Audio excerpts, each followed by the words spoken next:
Hey guys! Hi! We're live. Hi guys, welcome to Come Roll With Us. We are not late because we didn't tell you guys we moved up the shows until 9. I think, I don't remember, we didn't have a meeting about it. We're thinking about it. Hi, how are you guys? This is not the I can't speak. This is not the show where we play D&D. This is a show where we hang out, and we hang out with you guys. We just hang out. You guys just chill with us. We're gonna paint this coffee and beer. All the bad habits all at once. We're gonna paint that right now. I'm drinking water because I don't drink anything other than water. She's a saint. Don't touch my water. How dare you touch my water? Please stop. Are you gonna bless it? No! I made Like the alcohol? post and I forgot to add the link to the stream. Oh no! No one's gonna know. No one's gonna know. Delete tweet. It never happened if you delete it. Oh That was a good tweet though. It was, but it's okay because it's gonna be back. Ta-da! I bruised my thumb, guys, because there's a bruise right here and it hurts. Oh, man. That's what you should know. I'm sorry. Guys, we have no sympathy for Jesus. What? Why? I have a lot of sympathy for the guy. He was super cool. That guy was super cool. Yeah. It's a good thing that he came back to life. Yeah, about that. Do you need any help with your character? I thought we weren't leveling up. What are we? I don't know. She has her character sheet out, so I'm like. I'm just making sure everything looks good. Oh yeah, I need to actually tell people that they need to read over the character sheets before the game, because no, you do everything right. There's 2 people now sitting in this room that have things in their character sheets that they could be doing to help things a lot faster, or that have cool little like. Look at this cool thing I can do, but they're not doing it. And I think it's because they're not reading their character sheets and they don't realize they have that thing to do. Mm-hmm. Yes. Whenever we sell stuff, I was wondering, is there a way we could role play like going to shops when we sell stuff? Just because I can't do this if I don't role play. Yeah.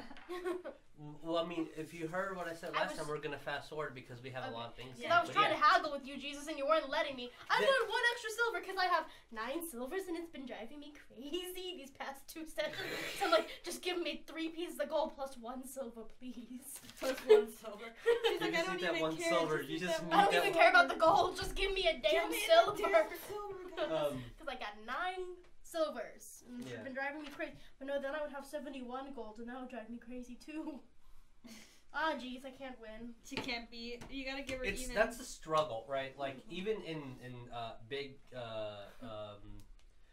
from the streams that I see that actually go through the process of doing merchant RP, and I even have like a merchant song, and like for when we edit it. What does the merchant song sound like? First, can you please play it? Does it sound like the freaking Bard song? No. I don't know. Hey, don't you hate on the Bard song? I'm not. So you have the gifts this now. This is the speaker. No, this is on the the only way that I can play it is the stream's gonna be able to hear it. We can't hear it because that's the speaker right now. Mother muck. And it's on my computer, not on any. I mean, I can. If you really want to hear it, I can put it on Drive and then put it up here. It's gonna take me. No, I mean I want to hear it, but I mean that does sound very complicated. It's not. It's not. Just don't look at my passwords. We're looking at them. Everyone, look at his passwords. Do it. Don't look at my password. Don't do it. Don't do it. We're doing it live. We're doing it live. Do it live. Duh. That's the point of this thing called Twitch, right? I mean, technically you could upload videos, but guys, I almost forgot which was my coffee and which was my coffee beer because it would be identical. Music. Wow, Linda, you're disgusting for drinking anything other than water. Listen, Saint Charis.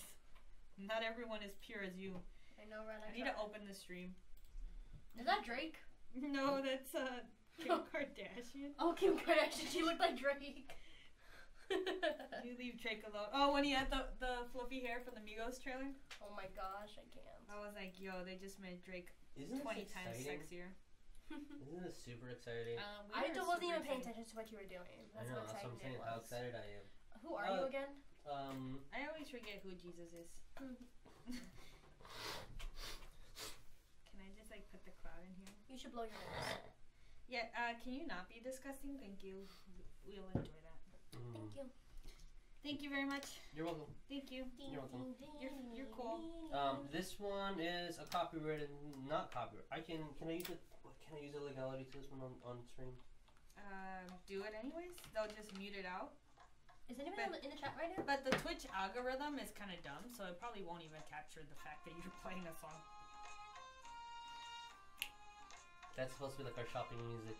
So I'm Why does it have to sound Arabic? Huh? Because it reminds me of Bazaar. Hold on. You can get away with it because that's, your people. If I dance, that's racist. That's cultural appropriation. I guess I can only halfway do it, right? I can only, like, half your body's dancing, the other half is still. Wait, nowadays you can't even dance other ethnicities' dances? Well, I'm confused. it's I'm definitely not Irish. We can't offend people. Alright? No. I made a career, a childhood, a teenage career doing No, Irish that's fine. Like, if you're showing Peruvian respect to a dancing, culture and you're not saying that claiming something as your own, right? Like I saw a video of a couple like white kids dancing to some like Native American ceremonial music, and the kids were just like, "Hey, I like this dance. I think these feathers look really cool. These guys do it and are having fun. Why can't I do it?" But the parents weren't contributing to the reasoning and ceremonial purpose of it. They're just like, "My kid can do it. That looks cute," and like that's the whole like divide on what it means to take someone else's culture. Like, for example, are you wearing a kimono for Halloween because you actually respect the culture? Good example. Katy Perry's. Oh gosh, I can't eat the geisha thing. The geisha thing. She did to her son fireworks. She went to Japan, right? I don't remember, but She did an entire geisha thing. When she would perform firework live, she had everybody. She hired only Asian dancers, and she and everyone else she had wear kimonos and the geisha makeup. Were they all Asian? I thought like there was a whole bunch of them. Oh, I guess. Anyway, that's really disrespectful. It was. Like, it was. I had like a conversation with a friend of mine. Listen, I always play like pretty eccentric, like Native American or like black or like different ethnicity characters in D&D. Like I'm like, and I'm not, so I hope like that never offends someone. So yeah, that's the thing that we're talking about. Okay, so here's the I guess the crux of the conversation, right? First, here's backstory. Here's my question, and then we go to the crux of it. So I had a friend who is Japanese, and they're offended when people, especially all the weeaboos who go to cons and like, look at my yukata. Who has time to be offended at cons? By the word weeboos? Weeboos? It's called a weeaboo. The weebies? People that get offended by weeaboos shouldn't go to cons. Well, she's Japanese, and this is my culture. I take this seriously. Yeah. I don't think it's fun when this 40-year-old guy who just watches like hentai comes over and like dresses up this way and thinks it's funny. Like, but then it's like, well, what about Halloween? Like, you can like they're not making fun. They're just this is an outfit. Like, well, my culture is not an outfit. But then, that's. But then again, their culture is heavily influenced by, especially like their street fashion is heavily influenced by American culture, which is really weird because American culture is really influenced by them. So in reality, it's just like this. Yeah, I mean, they borrow and trade from what they like. Yeah, and over there, it's like New York fashion is super big to them, like New York street fashion, and so it's just like, well, you're offended by people really loving your culture, but then again, there's so many people in Japan that are obsessed with American culture. Yes, true. Like Western. Western culture, just like anime was actually based off of Western culture because they took the art style. They took the art style of Betty Boop. Yeah. Whenever they created anime. You mean Astro Boy is? But here's the thing, right? Like, so this is a D&D stream, guys. We're talking about D&D. No, it's gonna relate to D&D. It's gonna relate to D&D. Super. It's gonna relate to D&D in a very, very awkward way, right? So, because I do it every single session. We'll come full circle. Yeah, it's gonna come full circle. So, okay, we came up with the agreement that I can't say what is offensive and not offensive to a person. What offends you and what doesn't offend you, it doesn't matter. There's no objectivity to it. There's usually subjectivity to it. So, but I can't say what offends a Japanese person, what offends an Irish person, what offends an African American person, because that's not my culture. I can say that when I see a person go to a rave and they have a Native American like tribal leader headband, that's not something that you just wear. What if somebody wears a sombrero to a rave? I mean, that's a very common thing. I don't care about that. Like a neon sombrero. So like, I would think that's funny. So like, you who is not Mexican or Native can be like, that's offensive. And me, I'm like, well, wearing a sombrero doesn't offend me because it doesn't have ties to any ancestral anything or any significance versus this headband does. So you can get offended if you want, that's fine. But you can't get offended for the entire population or race of that culture. I wouldn't either. I'm not a bleeding heart. So that's where we went to the agreement that it depends on the culture if it's offensive or not. I agree with that. I hate when people try to get offended for people. That's super annoying. Yeah, I get Social Warriors have. You guys really need to watch Atlanta. What? The show Atlanta that I'm like in love with. I finally finished season 2. I'm caught up on season 2. There's an episode where they're talking about like people getting offended. What the hell? For like other people? Yeah, and like crazy. There's an episode where there's like this guy who's super into African American culture, but he's like white. And like he even marries like an African American, and like they live in a big ass mansion, and he has all these historic things, and he goes on this journey to Africa to discover, right? And then like the entire time he's trying to make the connection that everyone comes from Africa, like so technically he's African. Oh, okay. But like the entire episode is him just doing these really weird things that like in reality like are not okay for him to do, and like. Donald Glover's character is just like, yo, like eventually he snaps and he's just like, it's not okay, you can't do that, like, so it's kind of funny because it's talking about how like, and then he would get offended over people like making comments and like about like African Americans, and then he'd be like, no, not okay, and then he's like, dude, like you can't get offended over it for someone else.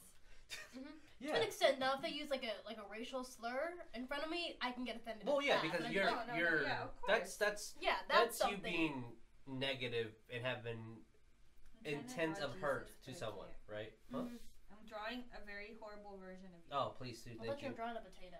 It's the same thing.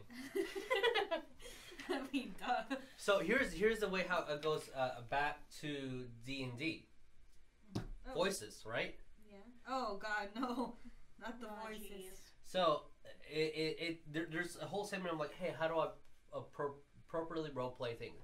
And it's quote unquote universally like known that dwarves have a Scottish accent, and then these other races will have these different ethnicities, but they're all European.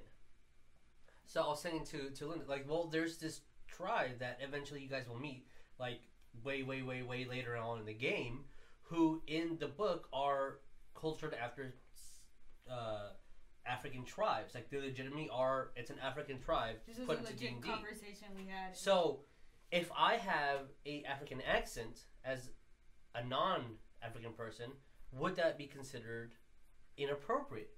When I didn't even bat an eye to do an Irish accent, or a Scottish accent, or a German accent, and it's that whole thing where it's what is appropriate, what is not appropriate. What do you guys think on? What do you guys think on the chat? All two of you that are watching me. And it's not a weeboo, and I drew you with cat horns, but then you look like a demon. I like it. I love it. You look like a demon. Love it. Oh my gosh. I love it. Put it to the screen. Jesus is a weeboo. I am the weeboo. The weeboo king. I'm the weeboo king.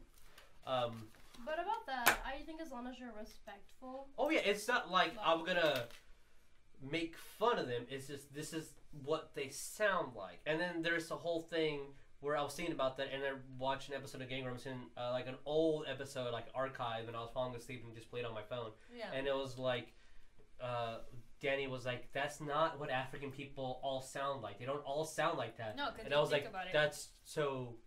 That was too weird because I was thinking about that and I fell asleep, and then several hours later that plays. I actually had a really good friend that was South African, and like her family is actually French and Spain, but you know she was born there and her family is not from there, so her accent is not, but she's like super proud to be from like South Africa, and she even speaks. I forget what they speak. Is this like a Swahili language? Yeah, Swahili. Yeah. So she even speaks it, and like she was like, you know, would always get offended when people would be like, oh, but you're not black, or oh, you don't have an accent. But and she'd be like, most of the population in South Africa is white. Like actually, South Africa has a division right now, and it's kind of because there's actually like a punk movement that's trying to be like, hey, this is the black division, but we don't care if white people come and watch our show. And then I saw a little 10-minute doc about it. Yeah, and it was pretty like and there was like these they lived in South Africa, and they were black, and they were wearing corpse paint, and how a lot of people were like, that's a European thing. We don't do that here. And they're like, no, this is a metal thing, and we're metal, so we're doing it. We're gonna wear corpse paint. Which is kind of weird when you think about it, because the Antworm is from South Africa. Yeah. And they do that a lot in their shows, where they'll do.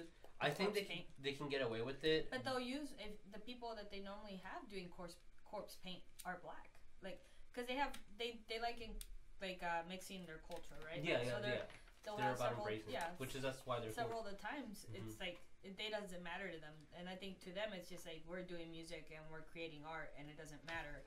And I think over there, like you said, there's this giant movement where it's like at this point all of them are like all we want to do is create something that's worth watching and something that we love, so why the fuck does it matter? Yeah, why the fuck does it, man? And then like go to Egypt and they don't have the same accent. Like my aunt is married to an Egyptian, and he does he sounds nothing like at all. Yeah, the stereotypical accent. He sounds. But then he has blue eyes, blonde hair, and white as hell, and that's Leah's dad and Hannah's dad. I don't know if you met the baby.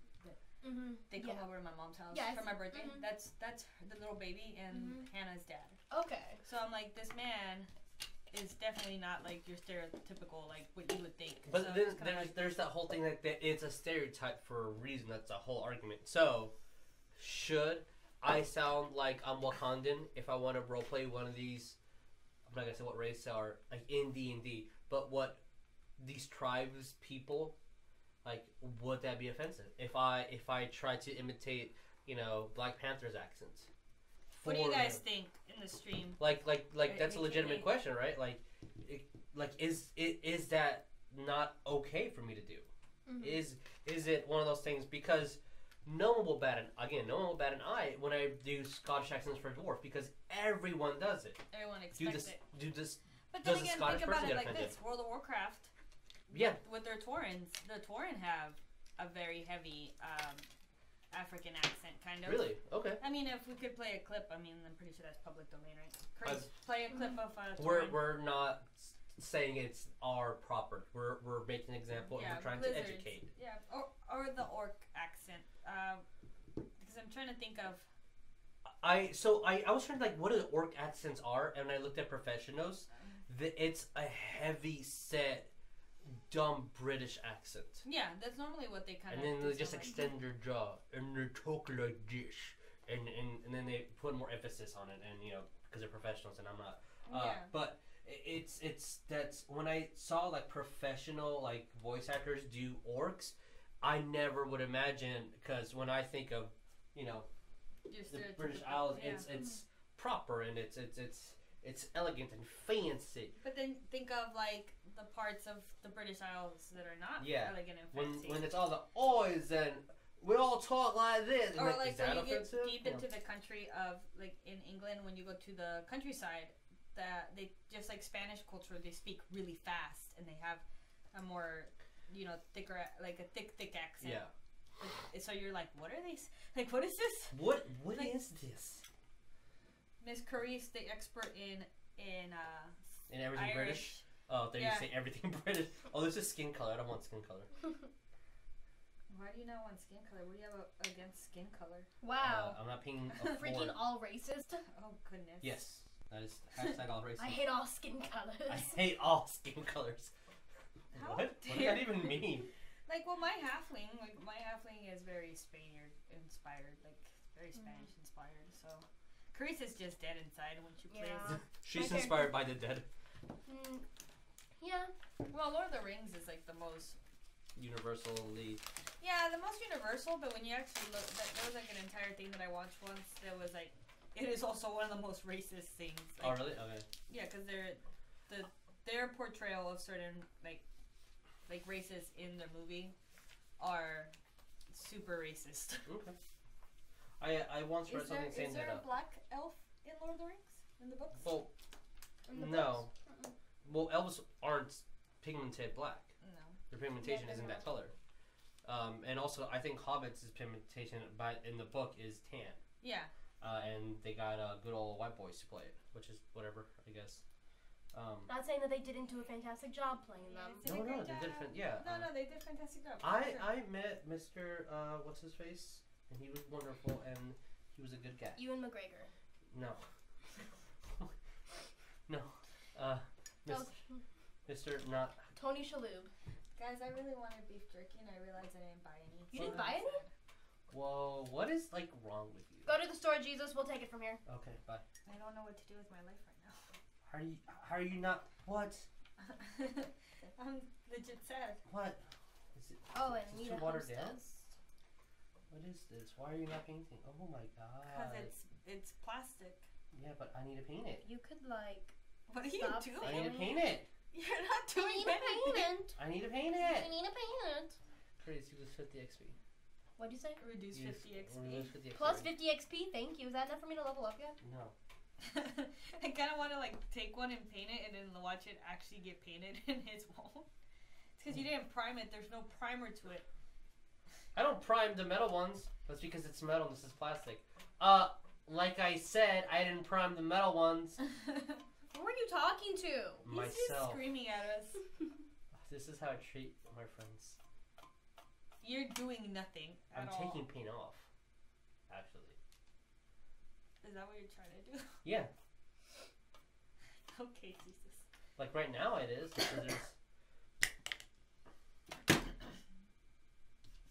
Alright, stream's over. Congratulations, you did a good job. Thank you. I wouldn't say that. I did. I stopped. I gave up. You gotta prime it. I don't have. Too glossy. I need it.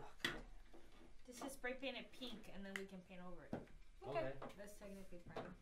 Oh god, it's gonna be. No, it needs to not be pink. Pink will be. I don't know, whatever. I'll do it later. It'll get painted over. Jesus. No. Maybe. It needs to look gross. If I could throw this at his face, I would, but I won't. No, you wouldn't, because you're my friend, and you don't want any harm to come to me. People are so adorable. What? This is not adorable. I'm stuck! My foot is actually stuck. What the flip? It's actually stuck. Where did you put your foot? In the chair. Linda! Hold on. Let me Guys, see. I'm stuck. Oh, that is stuck. Hold on. It's stuck. Just break the foot. Break it. Snap it. I'm moving the chair. There it goes. Snap it. You saw what I was talking about? My LeBrons got stuck in the chair. Your LeBron. Damn, you're LeBron. Can I sue him now? Yes. I mean, sure. That's what I get for saying I'm gonna hit Jesus with a thing. I mean, I actually did, and nothing happened to me. Here's the thing, right? You can sue anyone for anything. Will you get something from it is a different question. No, of course not. But then I'll get the pride of suing you. I want to play D&D right now. Let's do something. Yeah, hey, we're supposed. Yeah, are we gonna do mini games? Oh, let's teach Charis some D&D stuff. You're gonna be our mini game DM, right? We'll teach Charis about DMing, and then that's what we keep discussing that every Monday. Okay, show me how to DM then. Actually, even everyone dies. KB created a character and everything. Yeah, this is what we have so far. So in what was the book? I think the Minotaur went from playtesting to they're official now. And they have official stats. God, they're beautiful. Not just because I'm obsessed with Minotaurs, but so Minotaurs get their official class. KB made a Minotaur Barbarian, and we came with the agreement that I was gonna roleplay. If I was to play, to be such a contrast to him being such a huge race and pure muscle, I was gonna be one of the smallest races and based pure on dexterity. Oh god! But compete with damage with him, and I can. Gonna be a mouse folk monk. Yes. So Linda was like, I'm gonna be either a gnome or a halfling, and then we're stuck that everyone is gonna be a small race, and he's gonna be like tiptoeing on large, and we're just gonna be like climbing up on him and using him as like our mount, and that's what the whole premise of the game is. He's super huge. We're all super. You. Oh, thanks. So we already started like this is gonna be the first game, right? Yeah. So KB walks into this bar and like takes his poster off the thing, but he doesn't read it because he does like. I'm gonna assume he doesn't know how to read. Yeah, I want him to have that in 3.5. What? Print some character sheets and let's make your mouthful character. We already have. You've already rolled. No, we're gonna teach you how to create. We gotta teach you the basics of DMing. Well, I mean, like we can create characters too. Whatever you guys want to do. So here's how to D&D. I gotta finish the premise. Oh, sorry. So, I apologize. So he walks in and he's like, he doesn't know how to read, so he just sees this cool little poster that was drawn up by like maybe a bard that's in the party. And it looks really cool and like flashy, and he's like, "Oh, this looks like it could be good." So he like takes it off the wall, and then like by taking it off the wall, he's automatically like accepting to be part of the group. But on the poster, it says in like must be small, like must be below this height. SMOL must be small. Yeah, must be a small boy. And then like no bully, please. No bully, please. So then like he shows up, and it's a little tiny house, and he when Gandalf walks into the hobbit hole, like he has to like bend down, and like all of us are sitting there, like the mouse folk, the gnome, the halfling, and we're all staring at him like, who are you? And then he's like, I'm here for this, right? And then we're like, it says you must be small. Did you not read that? Like we're going on a mission that requires us to be small, and he's just like, oh, and then we're like, and it's like a spellbinding thing. So like when he pulled it off, he was like, he was bound to us. So we're like stuck with him, and now we're like, the journey is to be stuck with KB's character, who's a large, almost large creature, and we're like all small, and he can step on us in every second. Oh my gosh, that sounds amazing. So, all right, teaching you the basics. Here's the number one thing. The rules don't matter. Coffee or beer? That explains so beer much with your DM style. I'm just kidding. Beer coffee. No, I mean it is beer coffee. Double fisted. Go, go, go, go, go. I mean it's technically this is a beer coffee. Both in, go, beer. spread open. What? I want to learn. Hurry up. So we're learning. Tells me all the wrong. Take out your notebook, Charis. You're gonna need it. How you DM? How's to DM? How's the Divine and Conquer version? Drink lots of liquor before starting. I'm not gonna teach you how I DM. I'm going to explain to you what I think are the best, easiest ways to interpret how you will develop your own DM style. Huh? Because teaching you how I DM is literally explaining you how I envision role playing. No, and then everyone has their own vision. I think every DM is different. Everyone's a different author, right? Like when you write, you're writing differently than everyone else. I will tell you right now, you're going to make a mistake, and no one's gonna notice other than you. Unless it's being streamed, then everyone will. No, and then because once it gets because like Matt was like in one of the streams was like, this is you crit, this is what you do. And then I was like, that's not by the book, but whatever, your house rules. Yeah. And then like 10 episodes later, he went to by the book, and I think it's just because old style versus new style. And I don't think... Well, that or a lot of people probably complained about it. And probably, like, and he's like, fine, I'll do it by the book or whatever. But what I was going to say is that that's not wrong that he did that. It's his game, it's his house rules, is whatever the group wants to do. But it was to the same character that critted. And they didn't notice. That was like, oh, this is how you do it? Because you're not in charge of the rules. You're not in charge of the players. You're in charge... This is me being my style of DMing. You're in charge of making sure everyone has fun. Yeah, if you're not having fun, what's the point? I mean, yeah. I kind of... Yeah. So, these are the 3 books that every single DM should have. Dungeon Master's Guide, Player's Handbook, Monster Manual. This is everything on DMing, right? I never look at this. This is everything on the players. I never look at that. This is everything about monsters. I look at this all the time. Because I need to see if you can fight it, if you can't fight it. So, This is what it's telling you is if you have nothing, this is just full of charts, vague rules. How do you fight underwater? Oh, what if you're in this shop? What about this land? What if you're in the astral plane? It's whatever you want to do. And when you get more and more and more into D&D, I'm constantly, what does an elf wedding look like? That's not in any of these books. But I guarantee you there's a book out there that has it. It was in 3.5. Yeah, it was in the Versus the Wild, which I have downloaded. It's in 3.5, the best source material ever. Man, they had so much material. They did. They do. So much. 5th edition simplifies a lot of things, and a lot of things in here are vague. Like, you will discover, this isn't like a big thing that's going to ruin the game for you, but eventually in the game, you'll discover a magic item. This magic item is considered legendary. Now, legendary means this is one out of a kind. Maybe 5 exist in the whole world, right? Mm-hmm. So it's like the rings. Like the one like the rings of power. Yeah, those are legendary items. Like, these can't be destroyed. They have ritual, blah blah.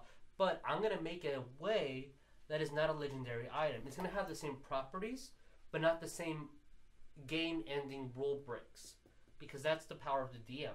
I like what this does. I don't like the way that it can.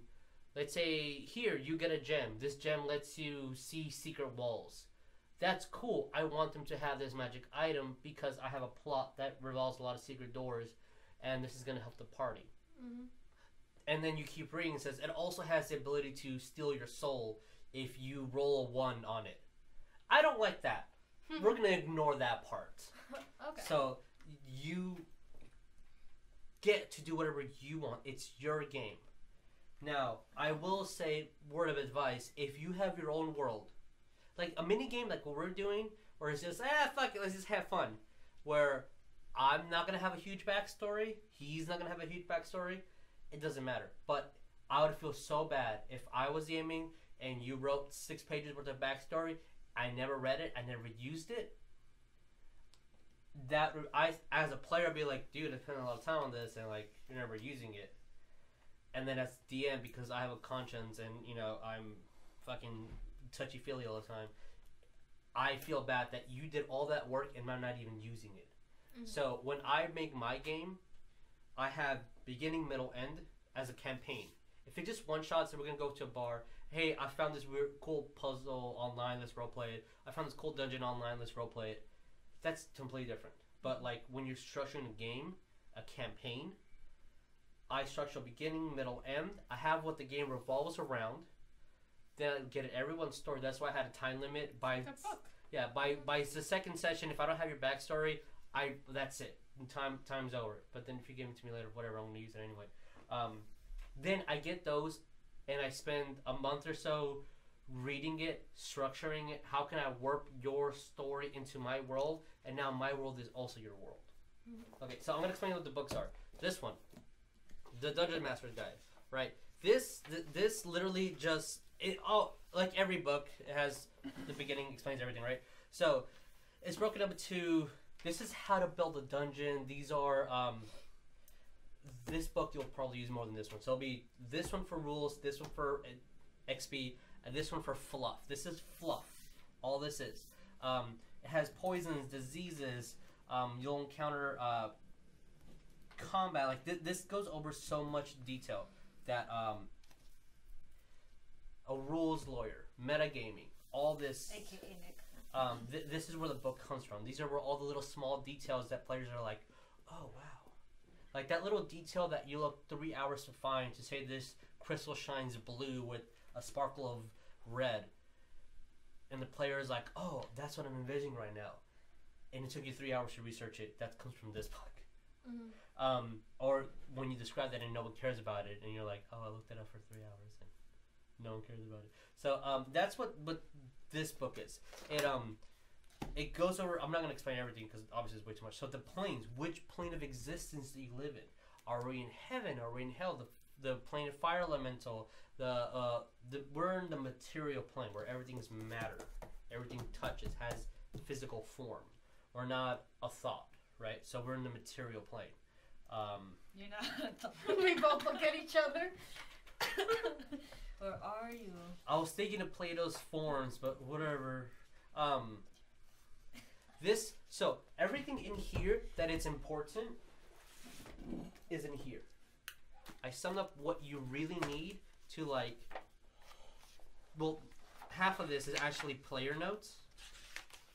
Here, this is what you need. These 16 pages. The only thing that you need, which is funny enough, this chart, how to get XP, which if we're doing a mini game where XP doesn't matter, this doesn't matter. Because you can literally be like, we're gonna be level 3 today. Hey, I found this really cool monster. I wanna fight it. Everyone's level 12 now. So, how are you gonna structure this game, this mini game? That's up to you or whomever is DMing. Because I think it would be kind of cool if we make 1 or 2 characters, and then different people do a mini game whenever the fuck they feel like it. Yeah. That'd be pretty interesting. But then we have to get here every single Monday. Well, that's the point. Like I was saying, if I was to do it, I would create 2 characters that are like, one's a tank or one's a healer, whatever. That constantly is there because I know that there's times where like. Yeah, I was thinking about also if I was gonna either be. I'm really thinking about being a cleric or a bard, so I can cover any bases that we need. Yeah, so it's like, so you always having that one character, like having NPCs will always rotate no matter what, so you can still create that plot without having to rely on people being there is important. Especially for a mini, maybe 2-hour game, like where you're just going on a quest. Exactly, yeah. So this has like NPCs, like what is the bond of your character? And for non-players, that NPC non-player class, that's what it stands for. The best advice that I have is honestly pick 1 trait per person, and then just expand on it. They're always coughing. That one little detail is gonna keep everyone like that. That's what describes itself. He has a bad cough, and then that's gonna help you elaborate his thing. You don't have to build a whole backstory on him. Why he's that? Does he have a disease? Like why is he always coughing? Why is this guy always cold?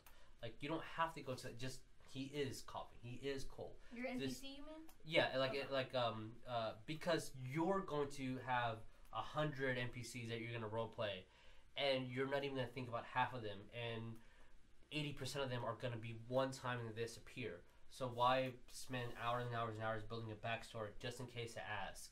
Just generic person. Just they have one trait and that's it.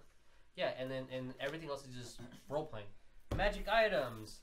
Again, this is all. I have a book where it's just magic items. Where's my magic items book? It's gone forever. Where's my little group? Oh, here. So instead of looking through here, I have a magic items book that has all the things for magic items. And look how much magic items is. So like again, this is just the rules. Which again, the rules don't matter. This is just if you give me a day, I can go over a PowerPoint over this with you. But poisons, madness, these are just rules. If you have something that you want the party to encounter, there is probably a rule here how it translates from real life to mathematics to dice rolling. Because at the end of the day, this is a game based on numbers. Even though no one thinks about it, this is a number game. When your numbers reach a set level, that's it. You play something else with other sets of numbers. That's the matrix of D&D. You get numbers and you translate it into real life.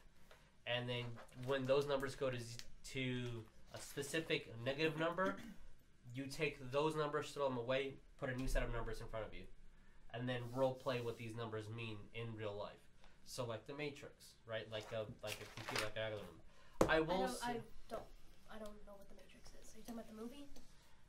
Yeah, or a Matrix in general. Oh, okay. I was like, I haven't seen that movie since I was like 5, and I hated it. There's a door. What's the premise of that movie again? I just remember I hated it. She's young. I'm just kidding. I was like 8 when I saw it, and I hated it. That movie came out in 2000, right? I'm done with you. I'm gonna be monotone the whole game, just like your character. Okay, I dare you to. No, that's not me at all. This book, I will suggest that you read, just because this is going to help you identify. I've read all of the 3.5 books. And it feels like it's a lot, and it is, but you can glimpse it. Yeah. So. Or if you want to like get the super short version, just SRD. There is a I have it right here. There is a free online 100-page instead of 500-page version of it, which is just rules, no pictures, no fluff, no nothing. But here's an awesome thing. Here's a DM screen that all the important rules are on here. Combat, movement, interaction, like this is like 12 pages worth of information just on here. What is an action? Screen, oh yeah, pointing my DM screen. But you know what requires an action? It's all on here, and you know. Did you go over the 3.5 screen with this one or the 4.5? Yeah, I just put over it. Someone made this and it's super detailed.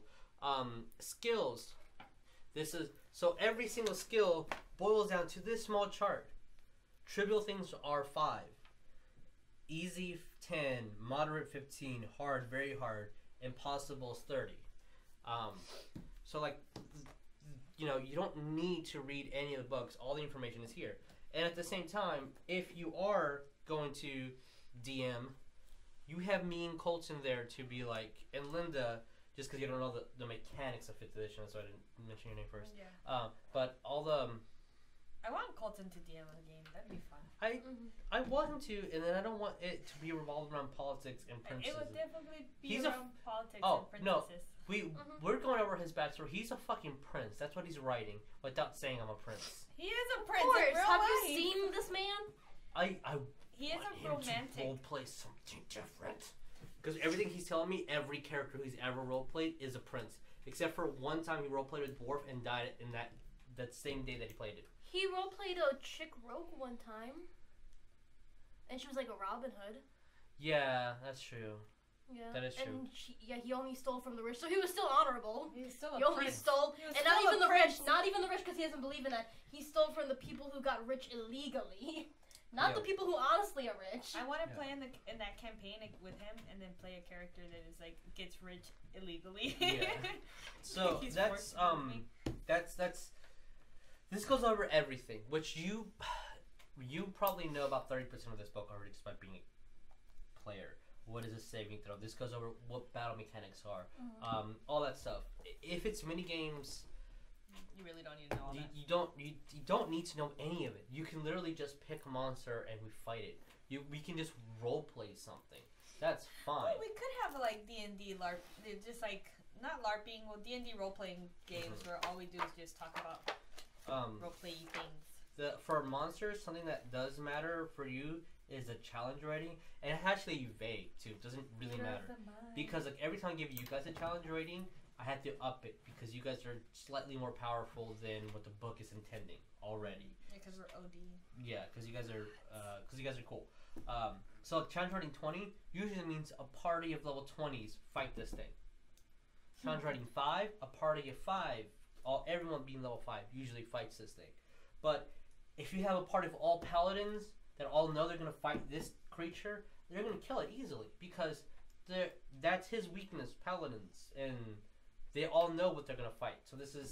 So it's very subjective, but this is a baseline. And every single character has their stats, has their saving throws, what they're resistant to, and the game's oversimplified versus when we used to play, resistance been a specific thing. There was regeneration, there was SRDs, there was like all this stuff. Here it's just, does it get an advantage? Does it not get an advantage? Done. Do you roll 2 times? Do you roll 1 time? That's it. Do you think she has a hard time like just doing normal day activities? She lives in a plane of existence where like pressure is freaking like us being in the bottom of the ocean. So no, I'm sure she's strong enough to do whatever she wants. Especially since half her body is just a snake, which is just pure muscle. She just gets stuck. I'm sure she's gonna get stuck going through doors. Yeah, I mean, like, does the daily average life of this woman? Yeah. I'm not even gonna talk about his daily average life. This guy sucks. This guy is hard to fight, actually. I want a rug of smothering. Yeah. Is that the kind of rug you use to hide bodies? You know, like when. This is the kind of rug that you use to like contort someone and break their bones, and then he goes, "I'm a rug again." For like 5 years. I want that. Can I get that? Is that a magic item? It's a legend. It's a construct. Technically, it exists and you could have it. But no. That cloak you sold could have been one of those, Linda. It could have been. That's true. Everything could be anything, and all these, literally, like here's elves, right? Specifically Drow. Read this. That's an entire campaign worth of information. Oh yeah. And you just elaborate on it. Some, like, let's see, like this Effin, it doesn't have any fluff to him. Because dude, I want to know more about him. He looks so cool. Yeah, and all well, here's some like little information on him. Yeah. Usually these are battle tactics, but on the corners they have like a wizard writing down a bit of information on researching what what they wrote down in the bestiaries. Like Kotoks, they have layers and layers of information that you can write a whole bunch of stuff on. Catfolk, they're just like, no, it's a oh, this is a word tiger. It's a word tiger. Catfolk are gonna have an entire page. Yeah. And it's just I think it's like which ones are more popular to fight versus whatever's not popular to fight. The best advice I ever got in D&D was look through some books. Doesn't matter which one. Find a picture you like. Start reading that, and that's gonna be the basis on what your campaign is. That's gonna be the basis on what your character is gonna look like. When I picked my first character, I literally flipped the book and I was like, she looks the coolest. And it was a halfling rogue. And then I read what a halfling was. I'm like, that's really cool. And then I read what a gnome was. I'm like, oh, that's even cooler. And then like, what is a rogue? What is dexterity? It's all about halflings. It's all about this. It's about the gnome life, man. No. It's literally just, what do you want to do? You have an idea, and then you start researching that idea, and then you place numbers on that idea. And then you try it out with the party. Every single game I do, specifically this one kind of more important than the other ones, campaigns because we're doing a show, but it's all, I have an idea, I'm going to test that out with you guys to see if it works. We need to get Nick to do a DM. I would love if Nick DM'd the game for us. I would love if Nick was just our DM. And I think he would be fantastic on camera, but then he's like, it's a camera. No, I'm going to shut down. We can just pretend like it's not there. He will never know. Oh, what if we have a system where it's literally the voice? And it's like the voice of God. He's like on a speaker and is like also passing on like the things that doesn't pick up on here. There's no reverb or feedback. And Nick's literally at home just like DMing. Or it could be like the Wizard of Oz, where he's behind a curtain. Pay no attention to the map. Pay no attention to the curtain. Or it's like whenever people are doing interviews, but they don't want to be identified. So it's like all black. It's blurred out. It's all blurred out, and like he has like a let's get him a cloak, just a giant. He has a cloak. He has a giant wizard's cloak that goes like this and covers him. I know. So why doesn't he just wear that and like never shows his face? Because he's gonna sweat. Like with these lights. This is true. Nick will sweat. Like we sweat when it's a full game. Yeah, Nick would sweat. But Nick, you need to DM. Oh god, there's even the mini sessions. Like we'll open them up to just I would love 1 hour. Put a seat in the closet. 3 hours. Eventually, he actually feel comfortable in the closet. Just like if he's like clustered. And put a curtain there. And then put a curtain. I actually do need to put a soundproof curtain on there, which I have one. I'm gonna do it later. And give him a mic. Yeah. I feel like we can do it. We can do it. We just need DMing. I need to see if he can. He's such a good DM. He is. He's such a good DM. He's way freaking better than I am.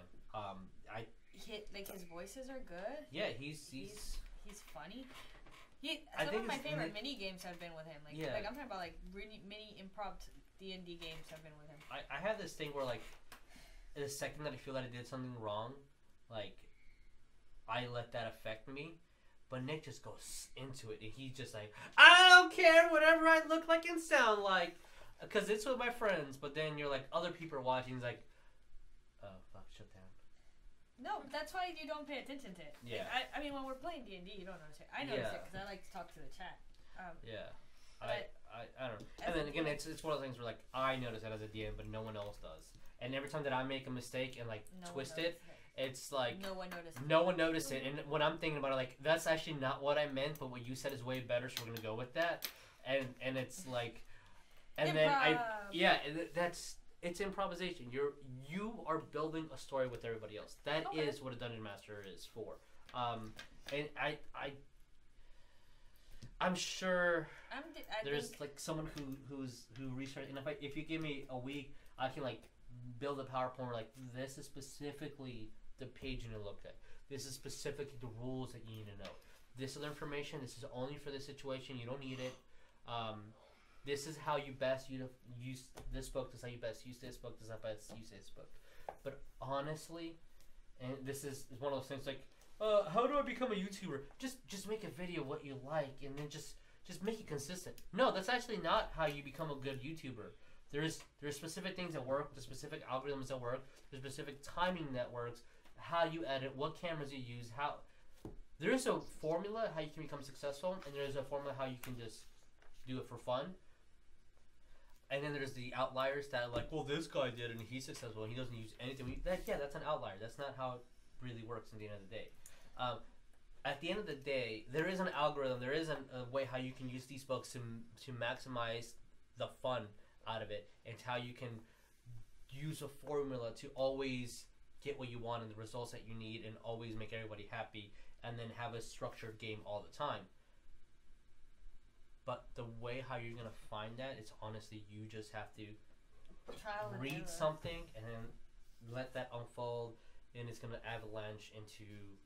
You're gonna eventually start reading from specific pages that you're gonna always go back to, and you're gonna develop your own style, your own way of doing it. Like this game is very informative, and I'm intentionally putting things in there and giving extra exposition to teach the new players something. And I'm specifically going through the entire gambit of all the races, so you can get little bits and pieces of everything. There's different gambit races? Yeah, gambit. You know what you're saying.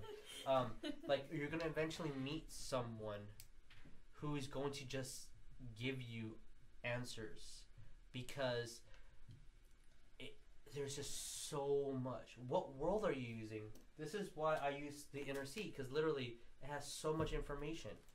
But if you're using your own world, everywhere you go, you just make it up, whatever you want. Yeah. I have most D&D games I've played have been made up worlds. Yeah. It's easier for a DM, I think. It's 100% easier because they're like, oh yeah, that city that I'm just gonna create randomly that's not on the map doesn't exist. Yeah, but because of the purpose of this show and the purpose of I want you to identify whom you are in the game, like Coleton's going 100% skydiving into Coleton. Yeah, he's like a prince who's gonna save the race. And it's like his ambitions are marry a princess. So and shit. I'm not gonna tell him. I'm not gonna shoot down his dreams. I'm like, you're not gonna save the elven race. Like, no, I'm gonna save the elven race.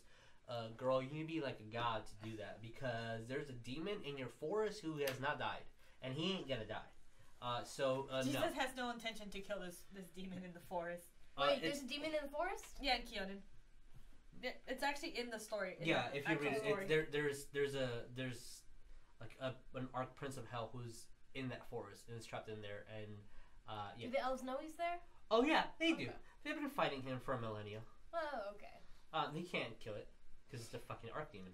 But like, there's resources online that I can give you later. Where like, here, you want to build a city? Here's a settlement sheet. Here's the character sheet for a city.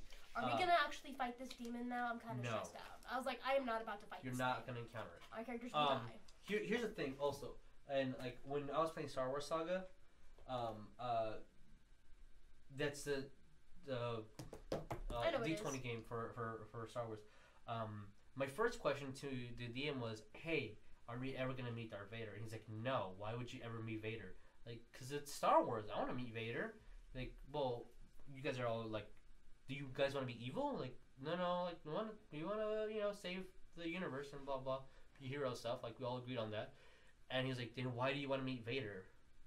Because he's Vader. Like, he would kill you in an instant. There's no reason to meet him. He is a legendary character for a reason. There's demons in here that I would love for you guys to encounter, just because I love the story behind them. But you're never gonna meet that person because he will rip all of you to shreds in an instant. There's monsters in here that, like a terrascule. I love the idea of terrascules. They're such amazing creatures, and they have a whole ecosystem to themselves. You're never gonna meet a terrascule. Are you kidding me? That thing's gonna just do this, and the whole party's dead. And then you're gonna be in his stomach of diamonds being shredded and cut up. Like, there's no reason for half of these creatures to ever encounter you. Your quest to find this demon and cut its belly open and take all the diamonds? What if we're level 20? Would we ever fight one? Yeah, and that's most in 5 years. Yeah. Well, let's say most people that roleplay level 20 characters, it's because they're like, let's just be level 20 and fight this thing. Yeah, like most people I have don't. never been in a game where we go. Time. Yeah, it takes those like 3, 4, 5 year games. That it's one campaign long. That's your level 20 characters that you reach and grind to. And then you probably had characters die several times in those years, and like the DM's is like, I'm not starting from level 1. And he's like, you're resurrected. That's another thing. This is my specific DM cell. If everything's even and uniform, like everyone's level, that is such a time saver. Because there's some DMs, and I play with those, that, let's take, who says there? Coleton dies, right? We're all level 10, you're level 1. Start all over. And the game does have a systematic way that he's going to catch up really fast. One fight for him might level him to level 5. But he's going to have to survive that one fight. Yeah, he's going to survive that one fight. He's going to get the same equal share of XP. Or some DMs are like, how many people that you kill, you get that XP. And that's like an old AD&D way of doing it, I think. But that's so unfair because that means the Paladin is going to be such a high level because he's charismatic, he heals, and he kills. Versus the Cleric who's just like, you're not dead, you're not dead, you're not dead, you're not dead, you're not dead. Like, he never fought anybody. But he, he's a support to make sure everyone stayed alive and made it to the payload. I love how you said payload because I'm thinking in Mercy. I'm thinking Mercy right now. But we could, like, if you want to run an Overwatch game, there's Overwatch stats that I can, like, you only want to do Reinhardt or D.Va because they're so high powered and everyone else is so underpowered. But like, we can do that game, and I can help you out with the math. Fuck. Oh my god. So, like, he just keeps talking. If you need help with the numbers, that I can help you with those numbers. Just don't tell me you're gonna fight X monster. Or if you are like, hey, I need help with X monster, what do I do? That's fine. I'm not gonna metagame it. I've played enough D&D that I know how not to metagame. Like Gitsurai, these guys Gitsurai and get Yankees. Oh God, is there so much lore to them? Like, there is entire worlds built on these guys fighting eternally forever and protecting the universe, and we will never even see them. Not just the universe. Like, I am the universe. The cool thing about Charis, though, is that she is a writer, so like I'm pretty sure creating a story is a no-brainer. Yeah, that's super easy. I create stories all the time when I'm bored at work. Yeah, like.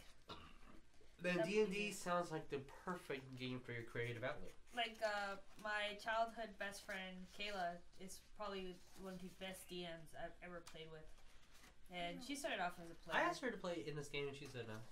Yeah, because of life and she has a baby, and then she has her own game that she plays. Yeah, and that's another thing. She's like, well, I think she said she's currently running a game on Fridays as well. That's why.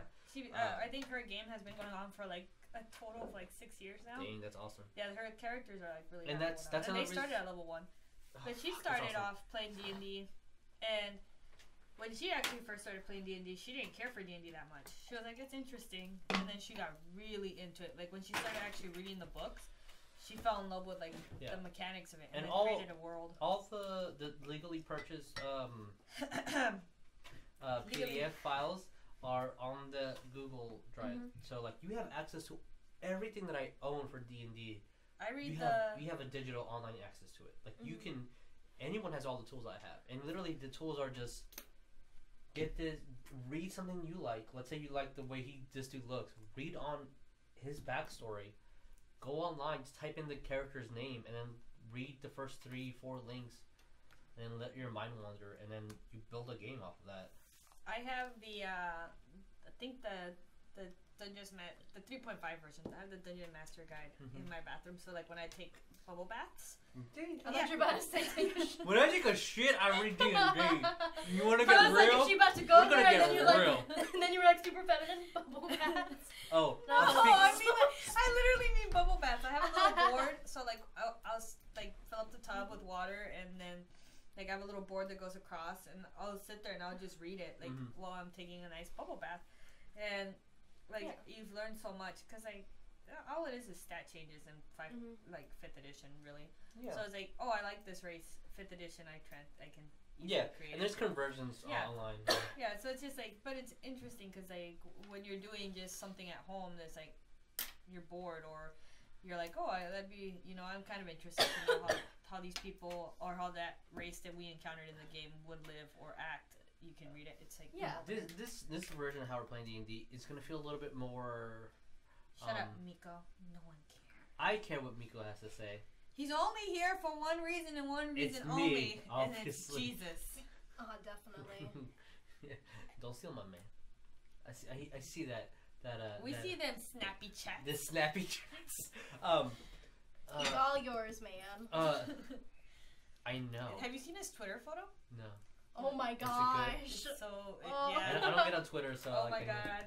I'm gonna get on Twitter just for him. No, we gotta show you now. Okay. No, you gotta see it. It's God tier. I didn't even think it was him.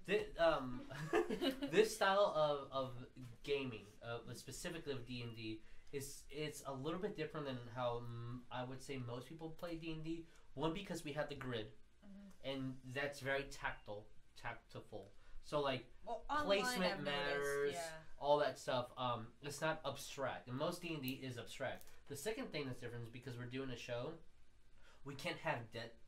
We should not encourage dead time, because in regular D&D, it's like, oh, I actually don't remember what that is. All right, guys, let's take 5. You guys can go to the restroom. You can go do a smoke break. Yeah, in a regular girl, that is right? fucking love him even more now, because like I need to research.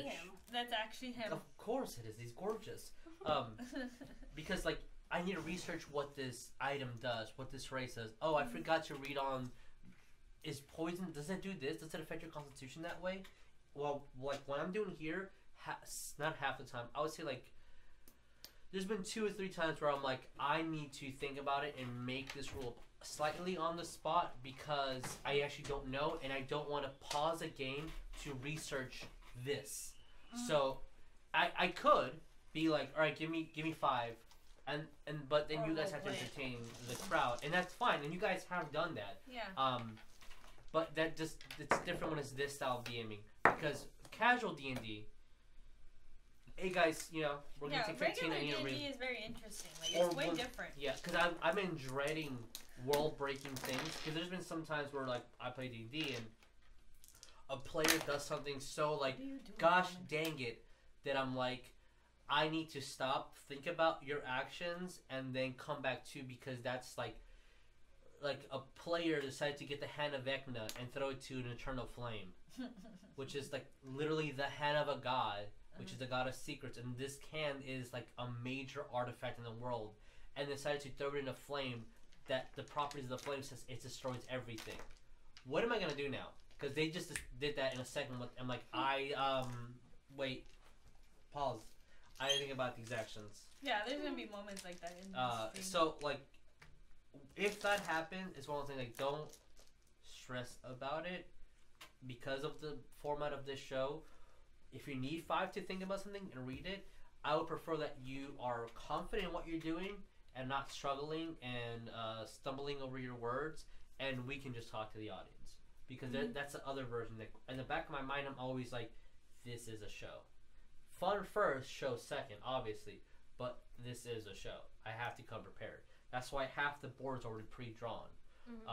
If I can help it, it's gonna be here. All the miniatures are piled up here versus I'm searching for them as the game starts. I have the books that I need already here, because there's like 10 books here that I don't use half the time because that's not the book that I need at that moment. But I'll have the book for a reference here, or I have these tags. If I need to look up an item, I know exactly where it is if I need to refer back to that. That's why this has all these tags, because these are the main ones that I use. I go to these pages. But you'll get your flow. It's different, yeah. Yeah, it's everything that I say you will never use. Maybe you'll use all of it. Maybe you won't. It's just a flow. Maybe you'll be a rules lawyer at the end, like where everything has to be by the book. I did play with the DM once who like someone jumped and he wanted to know this is how much of a like by the book he was.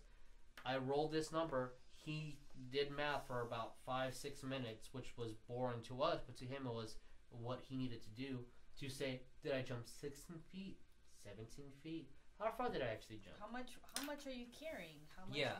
No. And so like, come on. Yeah. Versus like when we did a practice game, and it was like that one incident where I forget what it was. You guys went to hell and the angel was helping you. Yeah, we went to hell in our practice game. Everyone like got blessed, and you can like auto jump something. One of the players was like, "Well, how far do I jump?" It's like, "No, you just auto did it." What is this doing? What are we watching? Your sister? Who's Caleb in it? What the hell? There's a ghost. Someone, no, it's you have to be. No. Now we need to know what this is. No, because it could be like I have the rights to this. Oh yeah. Get rid of it. We're not gonna. We do not own this. Copyright infringement laws. Blah blah blah blah blah blah blah. Where it came from. Don't pirate stuff. You wouldn't steal a car. Don't pirate a movie. You wouldn't kill a human. You wouldn't. Those were drown a baby in a well, so don't pirate a movie. I don't know. They have to be logged into my Wi-Fi to access this. It must have been your sister or your mom. But that's a specific name. That's a very specific name. Huh. Okay, so that's creepy. I feel like Charis is the kind of person that learns by doing. Reading is not the way she learns. This is definitely a trial and error do. Yeah, so I feel like doing that 1 hour mini game where like you just choose one character here and then you like role play the entire time until you have to fight that character. I think you'll learn a lot just by doing that. I also think that instead of writing how I write, plot points. So you write like I want here, here, and here. Sentence instead of pages will help you out so much because it's gonna give you the freedom. Bullet points. It's gonna give you the freedom to do whatever you want. And also, half the game you can't plan for because the players need to do it. Okay, you go into Keonan. How are you gonna get there? Whom are you gonna encounter? Like all that is up to the players. But you know, whatever. Do you have any specific questions? Nope. Because I feel like a lot of times when I explain things, is here's a lot of information, but none of it answers what I was asking for. Nope, I don't have specific questions. Like what she says, I learned by doing. Yeah. So I'm pretty sure like all of this was just like. I paid attention mostly. Yeah. I mean, it's information that you can use. Take it whatever you want. It's because I catch on to games super fast. Yeah, it's just you learn by doing. Your story, your world. We're here to make it better. Just make sure we're having fun. Yeah. If no one gives a crap about building a farm, and I want to play a political game. Like that would be fun. That's political. But all you're gonna do is live in a farm, and you're gonna all be living in a farm. I feel like that there's one specific player in my head that's in the game that if they were in that world, they would not have fun at all because they don't specifically care about that. They want to fight something. Oh yeah. And that's fine. We all look at the jock chair. I'm not mentioning any names, but their first name sounds like Jock. No, I agree, but I feel like I've played in several political D&D games. Could you not play? Where you have like invasions and stuff, so like, technically you still have fights. Yeah. But I feel like you're right. Like something like that, it would probably be more like the idea like that a Coleton and I would be in heaven in a political game. Would be like, yes, we're gonna upkeep this keep. We're gonna hire guards. The politicalness of who gets fed, who doesn't get fed, how much money comes in, who stays. Yeah, like there's a lot of. Oh, that sounds so boring. It's not. I want to kill things. But I mean, you have things to kill, like other than the rats and stuff. You have invasions. People are trying to come take your land constantly. I mean, there's ways to do it. Yeah. There's, but that's that's her self game. very historical. I love both. Though. Yeah, because you that's what you love, so you'll have more flair. Versus mine, I've been playing for a long ass time. I wouldn't know how to describe my specific RPing. Because I hated it at the beginning, but like I said, I've been playing for a long time, so I've got to play a whole bunch of different styles of DMing and different styles of campaigns, and the whole quest end goal thing after like your 50th game, more like 30 games, it becomes repetitive, right? Like, so it's just like, oh, okay, and then you need something different, right? So you'll play like a modern D&D game or Star Wars D&D or in that case like a political game. I like those because it gives me a break from playing this traditional, you fight almost constantly the same monsters at lower levels. Yeah. So it's just it's a stereotype to me kobolds at level 1 for a reason. Yeah. And it's a very specific reason why I didn't put kobolds or goblins in my first couple encounters. Yeah, because it's like, to me that's the difference. It's like I feel like I've been playing so many games that are like that, and no matter what, they always have some type of similarity. Yeah. So playing a game where it's different and being a political game is a little bit different. I enjoy that. But I can do both. I actually like games that are very mixed. So if they have both, I'm even more happy because it's like eventually your character will get to a point when you're getting close to level 20. Because I've played in games like that. They have gone that long. The closer you get to 20, the closer you get to going, holy shit, I have too much shit on me. And a bag of holding can only technically hold so much in reality, even though people think it's infinite. How much can it hold? It's just about a cubic square feet. Yeah. So there is a thing. I can read it if you want. And it actually is not weightless. No. Your stuff is just half the weight. So technically, most DMs let it just ride, but the bag of holding just cuts the weight in half. So you can't just be like, I'm gonna put this giant statue in it, and then like it's cool. Yeah, like. Okay. Yeah, I think putting something like the size of a door would like take up all the space in it. But yeah, like you said, most people. There's different sizes too, like of bags of holding. Yeah. But eventually, you'll hit a point where like your characters have, you know, a lot of gold, or they like. I know Coleton eventually wants to buy a keep, right? So like 64 square feet, up to 500 pounds. Yeah. So it's like there is a limit, but no, most DMs don't give a fuck. So they're like, whatever. And again, that's a suggestion. He did because he's a son of a biscuit. Yeah, I figured he left after he said that. After you were trying to flirt with my man, he's like, "No, I'm not about that lifestyle." I'm assuming he's streaming. Probably he's on the stream soon. Probably he streams too. But yeah, it's different. So eventually, I feel like at some point you need to kind of like establish a place where your character can go to retire, right, or die, right? Or die. Because once you hit those levels, you're literally fighting things that are ridiculous. World breaking. Yeah, world breaking. So it's either your character can die, and you're getting to the point where like your character can't go anywhere else from there. Like you've hit the levels where the book doesn't have really any information on what to do past 20. Like. So it's just like most DMs will go, okay, this is where we stop. We have our end goal. We've reached the point where I never thought we would reach, and we're gonna stop here. And your character is gonna go somewhere, right? So you're like creating a plot to where my character has a home, or they're gonna finally go back and take care of it, or it's pretty interesting. Yeah, there's a thing that I've seen some DMs do that kind of rubs me slightly the wrong way. Is like once you reach those high levels, like 10 plus. Your encounter with the common thief is not going to be like a 20-minute battle, but they make it because they need that XP. Like, so you say this random person I found on the street who's trying to steal my gold is also the same level as I am. This random thief that we found in the middle of the street has killed dragons the same way that all 5 of us have killed. Are you going to do it that way? No. Like it's slightly. It's an odd balance that you have to maintain, where there is, and this is why I don't like some video games. In most video games, you're the hero, you are the prophecy. Here, in this world, you don't mean shit, or maybe you do, and you're everything. But like Coleton has a demon that is, level 25. There forever. It's been there. why hasn't this thing been killed? Like, it's obviously there because it's a plot for the demon to use however they want, but you're gonna go into that. There is civilizations, there is elves that have lived their entire life with the demon literally 100 feet from it, and they never fight. This demon doesn't need to eat, it doesn't need to sleep. Why hasn't this demon just conquer the whole world? Why hasn't it conquered?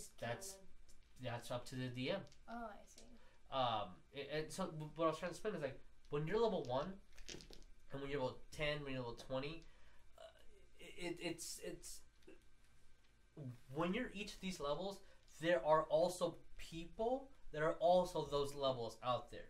Mm-hmm. When you're level 1, there is a level 30 character out in the world doing something. Mm-hmm. Or maybe there's not. I mean, according to this book, there is constantly all the time. There's level 20 characters out there doing stuff. They're always fending off evil. And there's that constant struggle of the good guys win for a couple of years and the bad guys win for a couple of years. And there's always that balance that good and evil is always trying to go on top of each other, seeing who's winning. There's years of peace, there's years of war.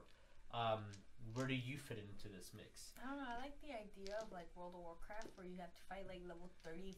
Like when you're like level 80, there's still like level 80 tigers, and you're just like, what so that's the thing that I'm like, no, this is a tiger. I should be able to do at my level. Demons. Dagger dead. He's gone in and done quests and he's done dungeons and like somehow so this tiger is level 20. Like when you're level 20, I expect you to be like, I'm gonna go into a drow society and like, just be like, I can wipe you all out. Yeah, and but there's gonna be like 1 or 2 drow that are gonna be my equal in this fucking a gigantic, metropolis, or out in this world. I'm gonna go conquer this dragon that is terrifying these lands because I am the hero. But I don't expect you to meet a common thief, and then common thief is also... thief's like, I've also fought that dragon. Yeah, it's like, why do we have someone... Because, like, there was a stream that I watched, and, like, the rogue went into some place, and then, like, they met someone who was described as just a noble, and then the rogue was like, sneak attack this, and then there was like 90 damage, round 1, and the guy still stood up and fought. And I was like, how? He's just a prince! If it's the Coleton prince, he would survive. Yeah. But Coleton's prince has been in the military. Coleton's prince is a cleric. Coleton's prince has been blessed by a god and has owlbears. I love how Coleton is not a prince, but we're like, he acts like a prince, so we're like, he's a prince. No, we're talking prince. about him and his like fiance and character and all that stuff. He sounds like a prince. Coleton's character is a cranky prince. He's a cranky His character's prince. hella cranky. He is the crankiest prince ever. He's always cranky and always Don't upset. you guys pay attention? Like, oh damn, girl! I'm like, of course, that's why I'm listening to the gods and wanting to go the right direction. It's like, you know, damn. I like these little moments where like people are like, can you fucking tone it down, like son of a bitch?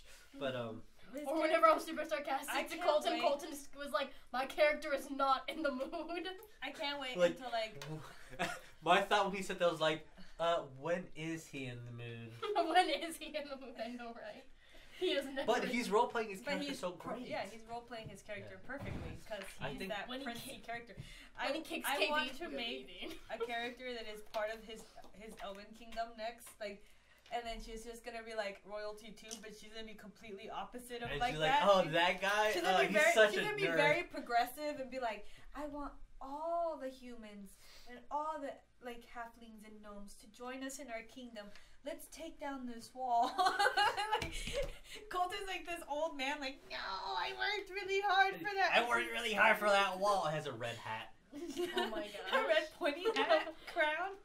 And she's just make Haling great again. And she's like, I will keep this wall. I'll bring it down. And she's like, she just goes and starts hitting it with like a hammer. What's that? Like, where's the demon when you need it? Those kids protesting right now, it's like, if you build the wall, my generation's gonna knock it down. Yeah. I'm like, that's fucking brilliant. Well, that's how I feel right now. That's Well, I love that because that's like also a thing when you go back to like the Soviet times, like when. You know, that wall is like, it's gonna come down. Yeah. Like, you're gonna build this wall, it's still, we're gonna fucking bring it down. I think everyone's... History repeats itself! Yeah. Yay! I actually, because we were talking about a slight metagaming, I actually, according to Kay's stats, his character should figure out everything that he did. They were like, oh, that's a little metagamey. His character should figure it out. No, he's very smart. Because his character is actually the smartest in the group. Yeah. He's literally the strongest. He's only second dexterous to you and you, so he's third dexterous. He has the highest con out of everyone. Like, his character is... He's Hugh Jackman. He's perfect. But he just needs to roleplay that. Yeah, that thing. And he has to learn where to go with the role-playing style. And I think it's because he knows that his character literally has, like, almost perfect stats, that he's just like, I can do whatever I want, and I'm role-playing my guy. He's like... Can't be broke. Yeah. I was super pissed when I saw his stats. I was like, I don't know who this man is, but he cheated. He used loaded dice. Yeah, his stats were really ridiculous. He used the same dice that everyone else used to make their characters. That's why it has specific dice, because they're just... Did we roll what specific dice? I rolled with specific dice. You used your D20 because you will not ever roll a character without your D20. Well, she has a thing. She will only use her one. Not even any D20. It has to be a specific one. D6 is for the character. Yeah, whatever. But for your other stuff, No, I feel like I used my own dice. And I rolled really horribly. No, I did use your dice because I remember we're rolling like shit, and I was really upset. They're rolling like crap. But I rolled 8. I usually like to people that. No, his character rolled really high. Yeah. Like Leihia is the only person that like is very close to him in some stats too, right? Yeah, Leihia. Actually, no. I think Leihia's character is actually.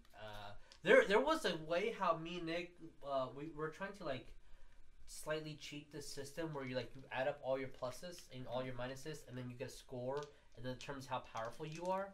So the higher the number, like your character. Oh my god, Nick and numbers. So 4, 5, 6, 7, 8. So like power level 8, right? Let's get your character. Like we can do it right now. Like look at everyone's stuff. Do I have it all written on here? No. And like you read those. So like if she's 8 and everyone else is like 3, and she's gonna outshine everybody. So let's try to fix that. That's the mentality when we did that. But I like the idea of randomness, so I kind of like the idea that someone could be super fucking powerful, someone super fucking weak in the game, and that you just have to balance that out. I've never come up with a situation where that's a really bad thing, but then again, this campaign, I've had it down for 3 years and I've wanted to play. I haven't played D&D for 3 years before we started doing this. I had I think 3 mini games, but all of them were like, no, sorry, not mini games, 3 full games. They were filled with so much political, person BS that did not make it fun, and it was me forcing myself to try to make this fun for even me. Yeah. So we didn't do it, but we can make characters if you want to make your person. And what level are we going to start out as? For whatever mini game that we want to do. This is interesting. I would say if it was mine, I would like to start probably at 5. If I was DMing, it would be 5th level. And because I feel like that's a good point where you've already got your feet, you've already you're settled in, and I think you're able to do a pretty good amount of stuff. Yeah, at there was a thing on, was it on here that explained it super well. Level 5 is also my favorite probably level. Most people's first character dies around level 5. That's when shit gets real. Dungeons, traps, creating adventures, creating non-players, creating environments. There was a thing, maybe it's on the player's handbook, where it's level 1 through 4, you're known as a local hero. Level 5 through 10, you're your name is. We're beyond first level. Let's see, page 15. So I don't know this rule. Let's look it up. Also, this is a custom-made player's handbook. This has all the fluff that I want. That we bought. Well, yeah, and then I downloaded some pictures and stuff and I put it on here. 14. Okay, let's see. Beyond first level. That's not what I want. Racist sizes. That's not what I want. Where the hecking is that page? Whatever. If I find it, I'll see. But I think it's level 1 through 4, you're local heroes. You can save a town. Yeah. Okay. That you're known in this town. Okay. Versus 5 through 10, that's like Legolas's name. He used to be known in like multiple cities. He's done some great acts. He's a prince. But yeah, like a prince. Like you that's have literally what he is. He's the you prince. have stature to your name. Your name holds some position, some authority, right? You have power to influence. But you're not gonna save the world, huh?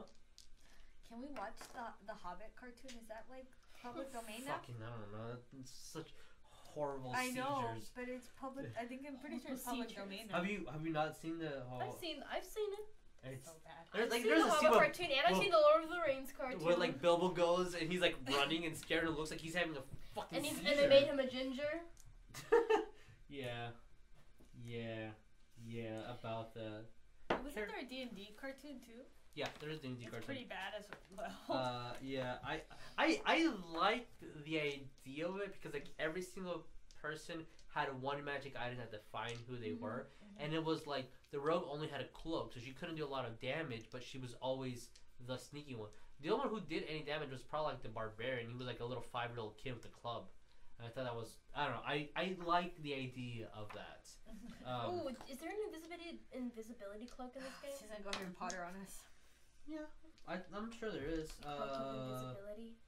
If so, how much would it cost? WrestleMania I know there's dust of invisibilities, but I don't know. I wish KB was here. The one time that I want KB to be here so I can talk wrestling with someone, and he's not here. Damn it, KB! We're supposed to talk about WrestleMania. Whoa, you respect. It was already like it wasn't even in there. I use that as a little like holder Anyone for. in the chat, if you watch WrestleMania, talk. Anyone in chat, if you want to talk about wrestling, I'm right here. I mean, like it's just I watched WrestleMania. Did you watch it last night? I did not watch it last night. You're such a liar. You would not be able to tell me what happened. Yaha! Alexa Bliss punched that one chick in the face. That's because Rich was like all about posting about it. And Alexa Bliss screamed a lot, and she was like pumping her fists in the air every time she had a victory. And Alexa Bliss also met this one super creepy guy. Alexa Bliss. Oh, was his name Rich? Yeah, I think that was his name. I think he had this. She was like, I need a restraining order right the moment she met him. Basically. She was like, I can't. Art object. I'm stressed out now. I can't find it. My pirate princess did okay. I can't find it. It doesn't exist. No, just because I can't. I don't know how to work this thing. Just.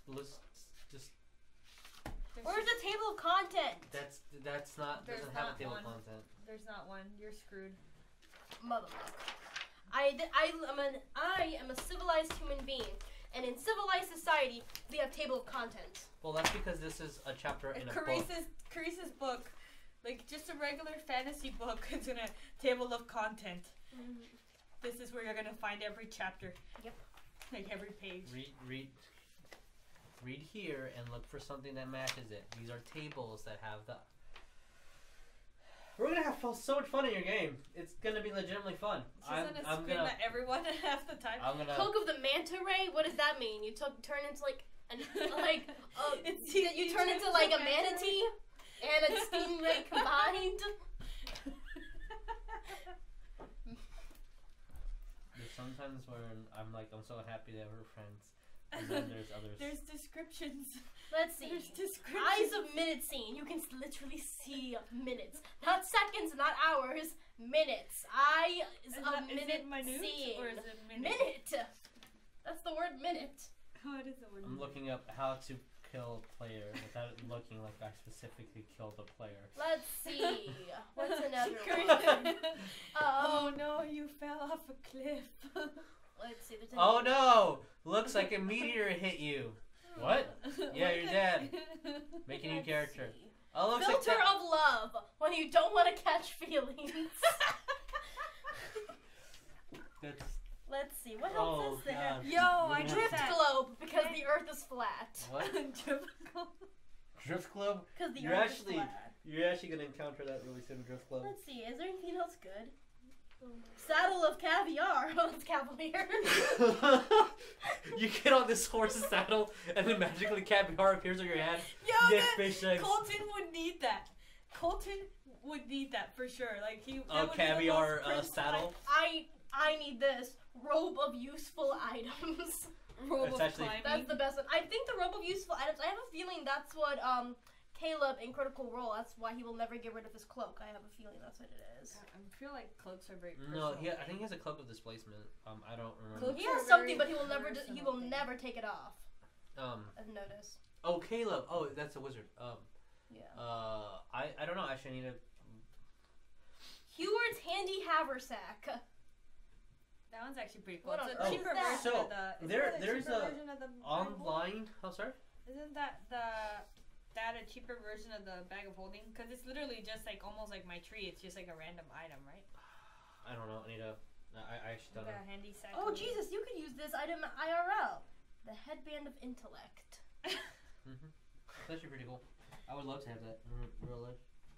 What else? I can learn languages. Let's roll Cloak of house and see what I would have. Cloak of the Manta Ray. I got a 67. What's 67? Which chart? 67 is the magic item table. Bag of holding. You can get a bag of holding. Fucking bullshit! I already have one of those. Well, that's lower levels. The higher. 31. The higher you go. Wait, I'm rolling the same fucking dice. Hold on. The higher the letters go, the higher the table of magic items. The rarer. 90. Look at 90 at whatever the last letter is. Look at F. 90 on F. On F. There, F is the next page. Oh yeah. We haven't got there, Jesus. 90 on F is. I can't find it. Hold on. That's G. Oh. Whatever. 90 on G. Tentacle rod. You should get that. It's on G. We're sticking with G. Tentacle rod. Tentacle rod. I think you can control like beasts. Ocean place and like you can summon a kraken. I could be the first person to create gnome hentai. I'm gonna be a gnome that you. You're not the first. No, I'm gonna be a gnome that creates hentai. What's 90 on? What's 26? What's 26 on that chart? The one that you're on. No. Okay, let's see. On this one. Yeah, sure. On whatever you want. I don't care. Okay, 26. Reign of Genie summoning. Oh shit! You summon genies? Yeah, I can summon genies. Yeah. That's it, dudes. Like I'm gonna have this rod that summons tentacles, but at the same time I have a genie, so my genie's constantly doing all my shit. 82. Let's see what I would get. Afridi chain. Oh, that's pretty cool. What? Afridis are like lower level genies. I would like get elemental. Apparatus of Qualish. Look up. Go flip. What that is. Let's see what apparatus of Qualish is because it's an A. Okay. Right there. Apparatus of Qualish. Yeah, I'm reading it. Let's see.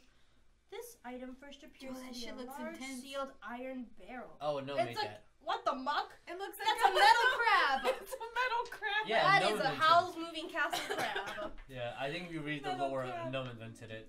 Like that's you can see what it says. What legendary? Yeah, legendary. That means that's one of a kind. Or there's multiple. I don't know. You're the DM. You fucking describe what does legendary mean to you. The damage it's immune to poison and psychic damage. It's a motherfucking metal item. Of course, it's immune to that. Let's see. What does it do? Releasing a okay, let's see. Oh, it is legit. It weighs 500 pounds.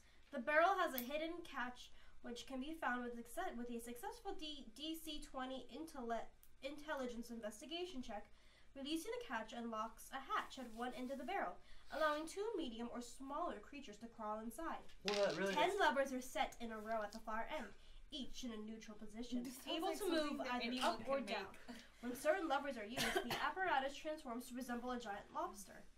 The apparatus of Qualish is a large object with the following statistics. It's lame! Hold on. To be used as a vehicle, the apparatus requires 1 pilot. Who could fit in this thing? It says 2 medium creatures. Oh, okay. I thought it was small.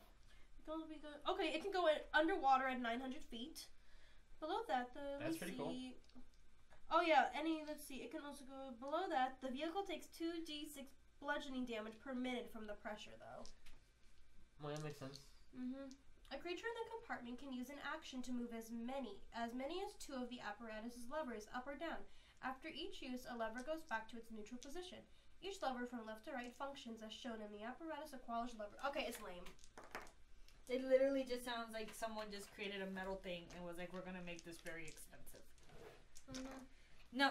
Now let me roll again. Let's see what Jesus would get. 16? What? On the lame one or the good? The good one. We need the really good chart. Why can't I roll? Chart. Okay, the really good chart. You get a roll then. I'm getting my dice out. Sword of Answering. Oh, okay. That sounds pretty No. You're like, never mind, I'll keep this. I feel like that's something Coleton would have too. Like, he would just be like, answer me. Answer me, bitch. I'm gonna use the dice of betrayal. The dice of betrayal. These dice have betrayed their owner so many times. It keeps losing owner and owner and owner until I finally keep, because I keep everybody's dice. Like, these are my dice now. So, no wonder. 58. Oh. What do I get? Let's see. We're talking magic items, guys. If you're in the chat, what is your favorite magic item? Armor plus 3 leather. Yeah, roll. Armor plus 3 leather. Oh, that's cool. Magical plus 3 leather armor. You just get metal ass armor. That shit is expensive. Yeah, that's magically enchanted. Yeah, plus 1 armor in this game is how much? I think that's like the chart was saying, like it was between like 1,000 to something gold. I was like, damn, that's ridiculous. It will tell you on there. Like I have the book here. I can tell you how much it Tell us, because I want plus 1 armor for my halfling eventually. That's my next item. I've been saving all my gold for that shit. Plus 1 armor. I actually want a plus 1 bow. Plus 3, it's considered very rare, which that means that the price on that is. I want plus 1, not plus 3. That shit's too expensive. Oh, it's beyond y'all's. We need halfling levels of money here. Like you guys can put all your gold together, and I think barely come up with a plus 2 item. No, actually, plus 1 items are ridiculous. Plus 1 items are. You can afford a plus 1 item now. Someone has a plus 1 item in the game. I could see that, but I also bought a very expensive quiver instead of doing that. Yeah. I want a plus 1 bow. That's what I want. Yeah, that would be pretty cool. Let's see. This is crafting. Plus 1 just makes your stats go up. This for that weapon. Oh, yeah. Okay. Or for your armor. So your AC goes up. Yeah, it's like an I'll have Guild the Wars. properties of leather armor in addition to plus 3 more AC. Okay. So, that's 50,000 gold. Yeah, I was gonna say it's not cheap, so I'm surprised someone in our game has 50,000 gold to buy an plus armor. 1 item. Oh, that's what I'm talking about. Oh, plus that'd be. Let me look for something that says plus 1. What? Okay. And also, so armor, shields, ammunition, and weapons, they all have different categories on which one's rare and which one's not. Okay, so like armor is the most expensive out of all. Yeah, so plus 1 bow. Plus 1 bow would be a plus 1 weapon. So that. Yeah, give me a plus 1 weapon. Well, don't yell at me. Give her a plus 1 weapon. Whoa. Guys, he won't just give me a plus 1 bow. Oh my gosh, just give it to her. How crazy my halfling would be with the plus 1 bow already. She already does some crazy shit. I want a plus 1 dagger. You would hope to God you never lose that dagger. Like, I would never throws it like me with an EpiPen. I would never use an EpiPen. It's too expensive. There's this giant creature, and she's like, "Oh shit, there's a dragon. If I throw it, I'll probably never get it back. Fuck it, I'm not throwing this dagger." Everyone dies. Wand. That's a wand. Weapon. How do you spell weapon? W-E. W-E-A-P-O-N. Yeah, not W-A. Can I get fans? Can I get like? No, so it's something your rogue needs to throw ninja fans. Like a plus 1 weapon would be anywhere between, honestly, at the cheapest end, 100 gold up to 500 gold. For plus 1 item. Jesus, can I buy a plus 1 bow? You would have to find someone that has one. Can I learn how to use throwing stars, or do I already know how to use them? They would be considered a martial weapon, right? Depending on. I think in the old game, yeah, you can actually. They're exotic weapons. You can just literally. Here's my question: Why do you want? Do you want the aesthetic? Yes. Okay, then you just use a dagger and call it a throwing star. But it doesn't have. But they would do less damage technically than a dagger, so you would want to take the damage. Well, that's what I say. Like, is it just role playing?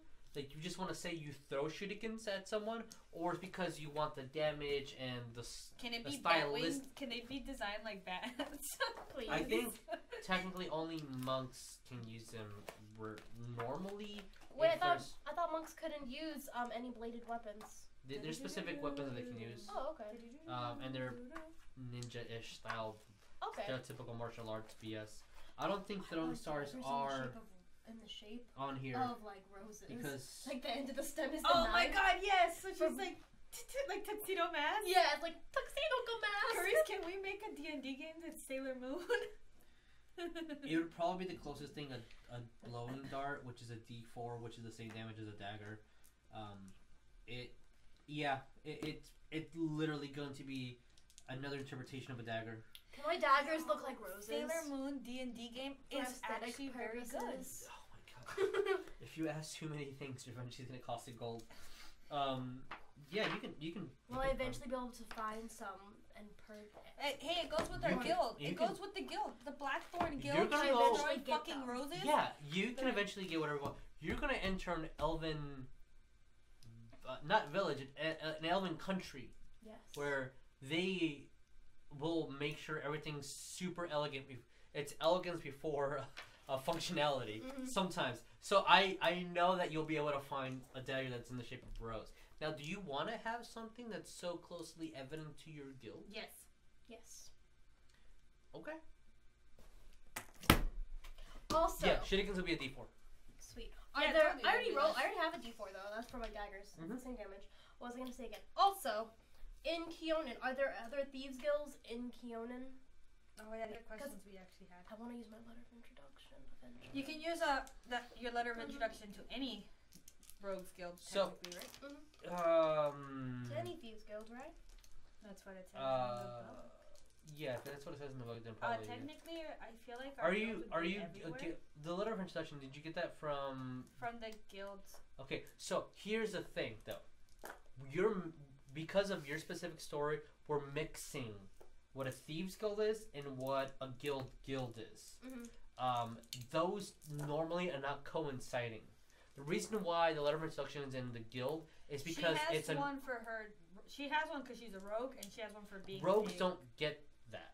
I thought it was in your rogues kit, or your rogues tools. I think it was just in my artisans. Yeah, that's an artisan's thing. Yeah. The Guild of Artisans it's a universal thing where like crafts makers of specific kinds got together, not for thieves. Yeah. Thieves don't want anyone to know they're thieves. A thieves guild doesn't want anyone to know that they're there. They don't want anyone getting in the underbelly of things because of how we pitch y'all's story together. Yeah, so it's a front, right? Yeah. So your letter of introduction. It just says that you're part of a brewer's guild. It says you're part of a brewer's guild. It doesn't necessarily say that you're part of this thieves guild. Now, we want to roleplay that. That's perfectly fine. But we're gonna have to. We need to find a good middle for it because. I need to find a +1 bow. You're creating your guild, but it needs to function correctly in the world. I feel like I'm gonna find this bow Keonan. You are literally part of a crime syndicate, and that holds a lot of weight to it. And we can't. In my interpretation, I can't just be like, yeah, there's a thieves guild in Keonan.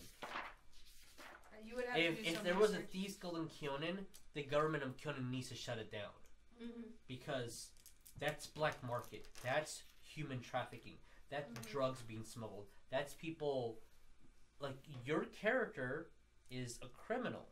Of course. That holds weight to it when you're trying to save the world. When there's a lawful good paladin. When there's a cleric. When you're going into a civilization that is so well guarded, like the elves. So it needs to be handled correctly.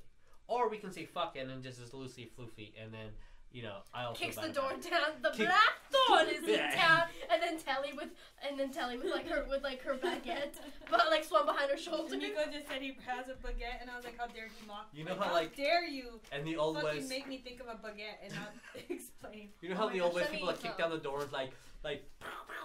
We're the new sheriff in town. You see her character with her boat. I'm the new sheriff in town. Oh my god. Welcome us. So welcome bitches. You owe me money. And they're like, what? We don't even know you.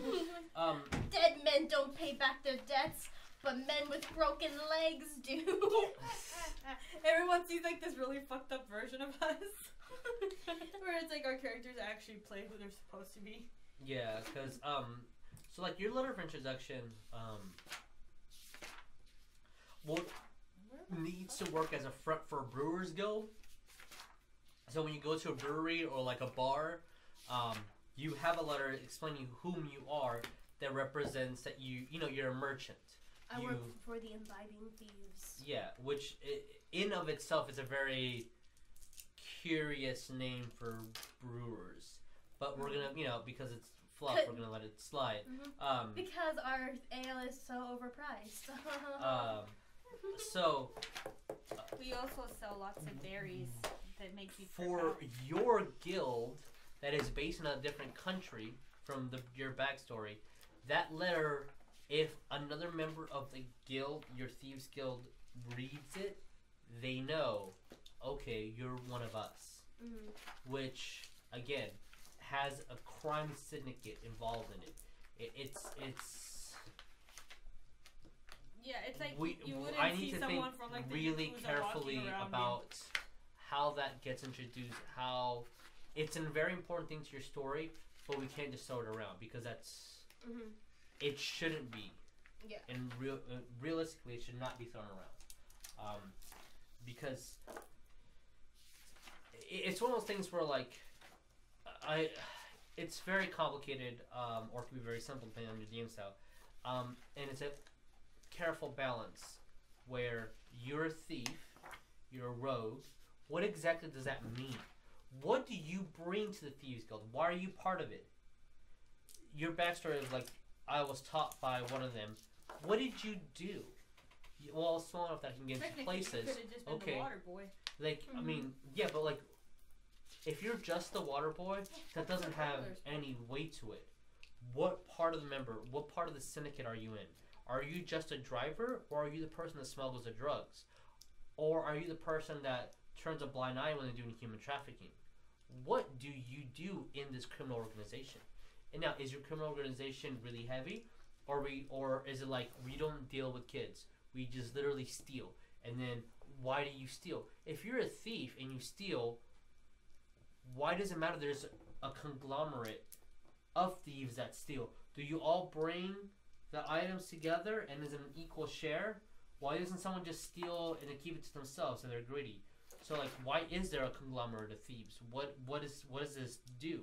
And in addition to that, you're aligning yourself with a famous, lawfully good individual who is aligned with the god, not just aligned with the god. Like, you're aligned with the god. Yeah, he's right. But you don't kill him. You're aligned with the god. He's aligned with the god really so much that god literally is blessing him with power. It's not just saying like in our world. This is one of the things that should be odd. Like oh god, wow, that's awesome. In awe that I want to find a way to express in the game. KV and Aleron it's not just I worship Jesus, it's I worship Christ so much that it literally is blessing me to the ability that I can see your wounds and heal them as a miracle that he would do. So it's not just he's a cleric, he is legitimately a holy man. Like, he is beyond what we would envision a holy man to be. It's I don't just worship Vikna. I am imbibed by her power of destruction and construction. Like, she is blessing me. The six-armed god is literally trusting in my mortal shell to do these amazing miracles through her eyes. And if I step out of line just once, they go away. So, especially especially because he is a lawful good paladin. If you steal from him, he will lose all his power if he does not arrest you and put you in jail. Which is why KB does a good job playing his character. Yeah, you stealing in front of him is not a crime to that church, the crown. That is a sin to his God. And how dare you sin in front of my God? That is true, and it is holy, and it is pure. So, like, if you're not going to come willfully to jail, I'm going to rough you up and put you in jail. and if it comes so that I have to kill you, it took away a criminal from this planet, and my god is happier now. Like, his character is not that, and his god is not that. But there's that conflict of, like, if he were to be a lawful good paladin and worship the god of law, and you broke the law as a rogue, like, you stealing that axe, and his character didn't try to arrest you on the spot, and when you resisted, didn't try to kill you, like, he is not role-playing his character then.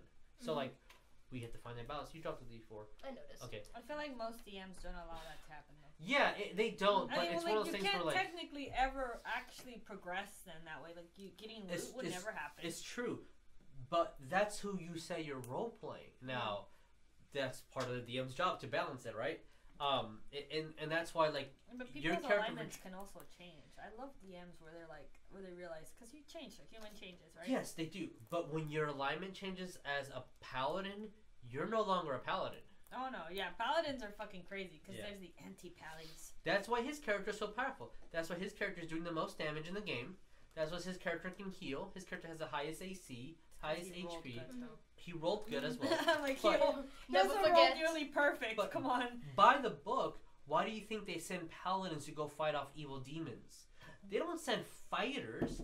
They don't send barbarians. They send paladins. Paladins are always OP in any fucking game. Like, I remember when World of Warcraft came out. I'm going to keep bringing it back to World of Warcraft for you people that are out there. When World of Warcraft came out, paladins were so powerful. I mean, they should be. They still are. And it's like the same idea. It's like, paladin is literally a very by-the-book lawful soldier. Yeah. Like, God-based soldier. That's what they are. Like, your character, she gains her abilities through how much... Well, you're an elf, so you have that, like, roleplay of natural grace to you. But you train for, what, literally 100 years? Honing your skills? Versus he's 22, and he is just blessed. And he can do things that are so supernatural, no matter if you spend the next 500 years studying and praying to Cord. Cord's not gonna bless you. Yeah. The same way, like, you can be a cool person, and then when you die and go to heaven, Cord will be like, yeah, you can come chill with me. But Cord's not gonna bless you the same way that his God is blessing him. So, back to your Thieves Guild. We need to roleplay that very carefully. It needs to make sense. That's an adventure in of its own. Just the Thieves Guild, which we're gonna get to. I have a plan. It's just it's mostly. What were you saying? Slight metaing. I want to introduce that when you guys are friends. Because that's going to be an emotional struggle for his character. I trust in this person literally with my life. Should I arrest her? Okay, I see what you're doing. That's one of the things. And because my character, with her Thieves Guild, when it's because just now what you were saying about, like, well, what do? Do they all just steal a bunch and split it? Blah blah blah blah blah. Or is it a giant guild? It's mostly. It's like the way I envisioned it, without even, like, saying it, because I assumed you could read my mind. Oh, yeah, obviously. Obviously. I mean, I do have the Helm of Intelligence. They take contracts, mainly to, like, steal, like, really rare and priceless things, and people pay them to do it. That's how I envisioned it. Okay, yeah, contract work, that's fine. Yeah, contract work. It's more of that. So, they're like, it's like contract stealing, and they do, and they also take on assassinations as well. Okay. That's mainly what her guild does. What did you do? Did you ever assassinate anyone? I was thinking, since I went that way with my assassins. Yeah. Yeah, I mean, I feel like that would make sense. I made it to where she didn't do it. She picked it up after Taran died when she was like 68. Okay. Is when she picked it up. Okay, so and then she stopped doing it when she met. That's a good reason why you relate to. She stopped when she met Telly, though. I mean, so knowing that is so not important, but it's a great thing that, like, I know that the audience knows that, because that holds a lot of weight on your conversation with Peaches. Why are you here? You're like, your character is freer by herself. When you're assassinating, you didn't have, not that Telly's weighing you down, but Netellie is that conscience in you, right? That's why she stopped us when she met her. Peaches doesn't have that, so why is she with everyone? Why is she just bounty hunting? Evil like so that conversation. Yeah, that and conversation. You like remember how you said you'd stop killing? He was out of baguettes and Tim. Like when she gets her bow, it's like a shotgun. Netellie is actually chaotic neutral, guys, and she is all about herself. And Charis's character is like the one thing that she's like. But yeah, that's fine. Even in the game, you will see that she will actually still do choices that do not revolve around her. Exactly, there's nothing wrong with that. And my like, character knows that if it doesn't benefit her, and she's in danger, she's just kind of like. My character knows that about her. But it will always benefit her to have her alive because she protects her. So like my character will do anything for her character basically. Yeah, but that's just the way that character is played. Like, in my mind, a chaotic neutral character would be played that way. Everyone I feel like interprets different alignments differently. Yeah. I consider chaotic neutral like a Jack Sparrow kind of character, where you're not chaotic a bad person. He was pretty. I think Jack would be he teeter-tottered. Chaotic neutral. I think to where he's a chaotic neutral character, but deep down inside, he wants to be a chaotic good character. But he's just so selfish. When put down the line of the greater good, he does good. Yeah. But only when it boils down to like, if I don't stop this monster, the world's gonna suffer. That's infringing on my freedom. Therefore, I will stop it. Not because I want to. Not even because I can. It's just, I want to drink tomorrow until I shit my pants. And him being in charge of the world is not going to let me do that. So, chaotic neutral fits in very well. That's what I've always envisioned a chaotic neutral character was I can. So, yeah. And that makes sense with the bounty hunter. Why is she with you guys? There's a very good reason. She didn't give me a straight answer, but I figured that was her character. That's part of her character, and that's just part of her character. Can't wait to. I'm just gonna evil alignment change randomly throughout the game. Jesus, you just don't know it. Oh, okay. I just told you. Tellie's just gonna be like, "Rawr!" Destroys everyone. That's why whenever you were like, doing your what's it called again? Reading the undercommon thing. That's what my character knows, and she was like, did you translate it properly? And you're like, yes. And I was like, are you sure? Yeah. And, so far, honestly, right now in the game, nothing really benefits her out of being in this party other than the fact that she knows, like, going to this city doesn't really benefit her unless she wants something from that city. Which I'm assuming there's, like, some type of plant or some shit that she wants there. You're collecting rare plants, but traveling with them. You've already collected 2. Yeah, so I'm just kind of like... It helps me because I'm getting to like travel and explore. I think story-wise, other than Coleton's, because his because like her and I were sitting there and we're like, we don't want to destroy Jesus' world, like because in reality, after seeing that, our characters would have turned around and gone back to Absalom, because like in reality, this is where she grew up and she's older than most people that are in that guild in higher power, and then like. That affects her, which affects the Brewers Guild. So I'm just kind of like, well. Wait, so after seeing that the Blackthorn, which to us it's also like gone back and could just dramatically slam the thing down and be like, Scarlet Wood, explain, you son of a biscuit. Well, wouldn't you also want to know if no, because like in reality that she has no actual ties. Like that's her city, but she doesn't fucking know she has family there. Yeah. Like so it's like which city? Going to Keonan. Well. Yeah, she doesn't know that's like there's no actual reason for us to go to Keonan. Like we know they're safe. No, because we know they have the attack. We know they're safe. But the guild is 100% related to the X's, which is related all over Keonan. So would you want to go investigate that, or I didn't even think about that because I just thought they were like. I thought you were just gonna go strangle everyone at the guild. No, because I didn't think they were coming from the guild. I thought that they were just coming from the lizard folk. And I felt that our guild traded with them to give them something. Why are they traded with them? Because we're a guild that gets hired to do things. Yeah, they get hired to do Why things. lizard folk? Why send them a secret message on who to kill? Was it our guild that sent it? Because there's a letter on there. Did it say it on the letter and then her and I just didn't listen to the thing? Yeah. It wasn't on the thing when they read the letter to them where the X's were? Yeah, that was Raptor. But you and I Peaches thought that was just in the box. No, you and Peaches were like arguing over the letters, so that's why. Oh, so no one noticed it.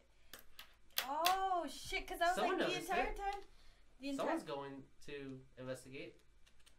Well, see, we didn't get to see the letters because he read them to himself. Yeah, he didn't read the letters to us. Yeah, he did.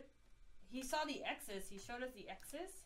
Well, I'm gonna go back and rewatch that entire part of that fucking video. Yeah, I remember us fighting about it. Then he got the scroll and read it to himself, and then I'm pretty sure he read it to himself. No, because it wasn't a language that he didn't understand. You actually read it. I read it and I didn't fucking realize it was. You read it to him. Well, no, you read the blah blah blah, kill the elf thing. Yeah, but we didn't know that one was from the imbibing. That was from the guild, though. Yeah, it was tied in with the letters. The letters are tied in with the weapons and the attacks. See, we didn't know that. I would have never known that. I literally just thought there were scrolls from like. I thought that the sign was with the staffs. Well, that's what you're. And that we had traded the staffs, and I was like, "What the fuck is going on?" Okay. This is Jesus not telling you that that's 100% correlating. No. You don't have to ruin it for us. This is the DM saying all these things are happening and it's very coincidental. Would your character be like, let me investigate why all these things are so correlated with each other to go to this place and investigate firsthand? Or should I go to my Thieves Guild and literally ask the man in charge? What would you do? I would go ask the man in charge. She would ask the manager just because she trusts them, you know? That's like her family. It's like, yo, if we're doing something shady, tell me. Does I'll be shady with you. Does she trust him? Because it does on your character. Okay, so on your backstory, it doesn't sound like you're really good friends with him. Not with those people. With the leader. Let me go to it. Okay. Yeah. Not her backstory. But, like, in my book, I'd be like, yo, is there something shady going on? Because I need to know so I don't mess up your shady plans. How are you going to get to that? No, but that's why I was literally need to get a boat? You need, that's why I was like, we were sitting there, and, like, afterwards, we're like, our characters would have gone back. And I was like, I'm pretty sure Jesus wants us to go do this, so we can't do it. No, you guys can do whatever you want. And I was like, but we're not going to split the party up in two. I mean, you can if that's... We don't even get, like, 5 feet away. Jesus is like... Some dude comes and he's like, you must. He's like, I'm gonna try my best to make sure that you guys go here, but I'm not gonna force you. I'm not the DM that says you have to go to Coleton. Yo, we could go back home and then become evil and then like go fucking hunt them down and kill. Sorry. Like if that's what your character wants to do, then that's fine. Well, we just need to figure out a. I don't know, like personally, my character. Like she likes them, so she's like whatevs. Even though she doesn't like Katie's character at all. She puts up with him. I think only one person likes Katie's character, and Coleton's character is finding middle ground. Yeah, and I'm not a big fan of Coleton's character because he's so lawful. Like he acts so like lawful. High and mighty. Yeah, he is. So my character doesn't find him like very interesting, but she still helps him. My character doesn't really know many elves, so she's intrigued by him. She just wants him to shut up, so she helps him. Yeah, I make jokes about my character like being in love with him, but in all honesty, my character just finds him intriguing because she doesn't really know much about elves. Yeah, he's so involved in our city. Well, yeah, but he's like a very ridiculously high elf. Like we find him to be interesting. We're like, why does someone do this? Yeah. We're like, why would someone want to save the world? It's like at a zoo, you know, when you just kind of stare at the things. I want someone to draw like fan art of her and I just like doing this, like into the car, just like into the cart, and like her and I are like this, like face squished up to the window, and he's just sitting in there like reading a holy book, and we're just like, what is that? So she's not close to anybody in the guild currently, but she's known Caleb his entire existence. Yes. So she's not close with him, but how long has it been since you split with the guild? Because it sounds like it was a long time ago. Since she split from the guild? Yeah. No. And this she just did. This is like going on this journey was her way of like taking a break from her guild. Yeah, going on this journey. She left to how long Netellie before the you met her and you're best friends with her? No, we've known each other for a long time. How long did that relationship? So from the day that you left until current day in the game, how long has that been? 3 days, 4 days. So you. Netellie hangs out at the guild all the time though, so. Okay, well, those are two things right there. Okay, So, Netellie with the guild, and then like, so in 3 days you met this halfling and now are best friends. What are you talking about? That's what I'm confused. We've known she's no. So what? Tellie hangs out at her guild. Tellie is not stupid because they're part of the Brewers Guild, which she's part of. So Tellie is part of Brewers Guild, which is also technically the Assassins Guild, right? They're the exact same fucking thing, except they have a division where they actually do a job where they create beer and sell beer. They have a front. Yeah, they have a front. Tellie's not stupid. Tellie has pretty much won because they're like, especially in like. She's aware. She knows what they are. I wrote a little thing about her. Not a member of the Blackthorn, Fyra came to know her as Netellie's guild supplied the imbibing thieves with berries for their meads. Fyra had never told her what their guild truly was, but Netellie had figured it out and formed a bond with Fyra, becoming Fyra's closest ally since Taran's passing. When was that? How old are you? Like 24, 22? I'm 22. You're 22. You were probably around like 15 or 16? Yeah, we've been friends for years. Like, so we know each other.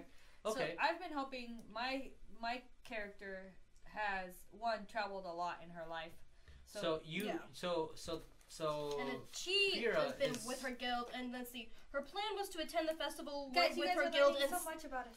You guys, I promise we're all friends and we're not arguing. Okay, let's see. No, it's getting into the I lost my. No, these are things that her plan was to attend the festival with her guild and slip away to start her own journey to find the lizard folk who murdered her family. So we went there as part of a guild. Like, so she went there with some of her guild and then, like, the Brewers Guild. Okay. And then my guild is actually not her guild. My guild supplies the stuff to her guild. Yeah. It was like Frodo being with his friends and trying to slip away and Sam being like, wait.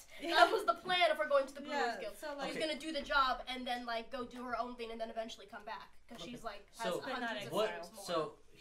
Okay, cool. So like, it's kind of interesting because in our mind now, her guild went to this city to sell beer, and some of the assassins went with us. So did they leave Charis out of the? Did they leave Fyra out of the entire? That's what. So part of the assassins went to the guild, to the festival. Yeah, like the part of the assassins are also part of the guild front. So but that was never anything we discussed. Yeah, so that's interesting because we should have. But like that's what I assumed. Because when what happens when you and I just stay up talking about the I know. For some reason, I always get like Jesus in our conversations when we're staying up chilling. You know, Jesus knows everything we're thinking of right now. Eating Cheetos dipped in queso. Yes, we do that. We dip hot Cheetos in cheese. Hey, dude, that sounds like a fucking party right there. Like, we lay in bed and watch Couch Up, and we're like, you know, it'd be really cool if my character did this. No, and that's we're great. Like, yeah. This what we're doing right now, even though it's not that game, this is still D&D. We're building a story together. No, Miko says, every time I tell my fam I'm gay, especially my rents, they just say no. What do I do? I said, kiss Jesus in front of them. Yeah, Wait, is Miko gay? What? Is Miko gay? Or he tells his family he's gay all the time, and they are like, no, you can't be. Oh, okay. I'll kiss you in front of your family for that. Fuck with them. Yeah. But he's not allowed to be. Oh, my dad told me that I'm not allowed to be gay. I'm like, but what if I am? He's like, no, you're not. But you're not allowed. I'm not allowed. Like. Okay, so let's get deep into character. No, I feel like, especially like me, I did not give Jesus a character story. I told him like the general gist. It's like I'm talking to Coleton about things that you guys don't know about, but we're getting deep into his character's backstory. Yeah. Because we're encountering that right now. And that's. So I feel like this is the moment where we need to talk about this, because her and I feel like if that wouldn't have happened, that would have been like, because she got sent there to do a specific thing. I went with her because I knew she was gonna leave. Yeah, I want to eventually end up somewhere to find this plant. We can when we did the first session, I explained it that that you two were sent in part of your guild, and that's it, just you two. Yeah. Now, were assassins... Because it sounds like your guild has two things. Contracting artifacts, which is a very specific thing in the world. Do you mean artifacts like in rare magical items that are like in dungeons? Or do you mean like, this is just a gem in a museum, I want it? Like that, like a gem in a museum, I want it. Or does it mean both? I think it would mean both. I think it would be okay. That's cool. All right, so that's good. I know that. So think of your stereotypical Assassin's Creed guild. I never played Assassin's Creed, so I don't know. Oh, jeez! It's a video game. So there's a movie. So really I bad. think that I didn't even want to see it. How about we go and break and then we let's do that. Yeah, okay. We're gonna take our break really late, guys. Yeah. What time is it? It's time to end the stream. But yeah. Well, we're taking a break. We'll be back.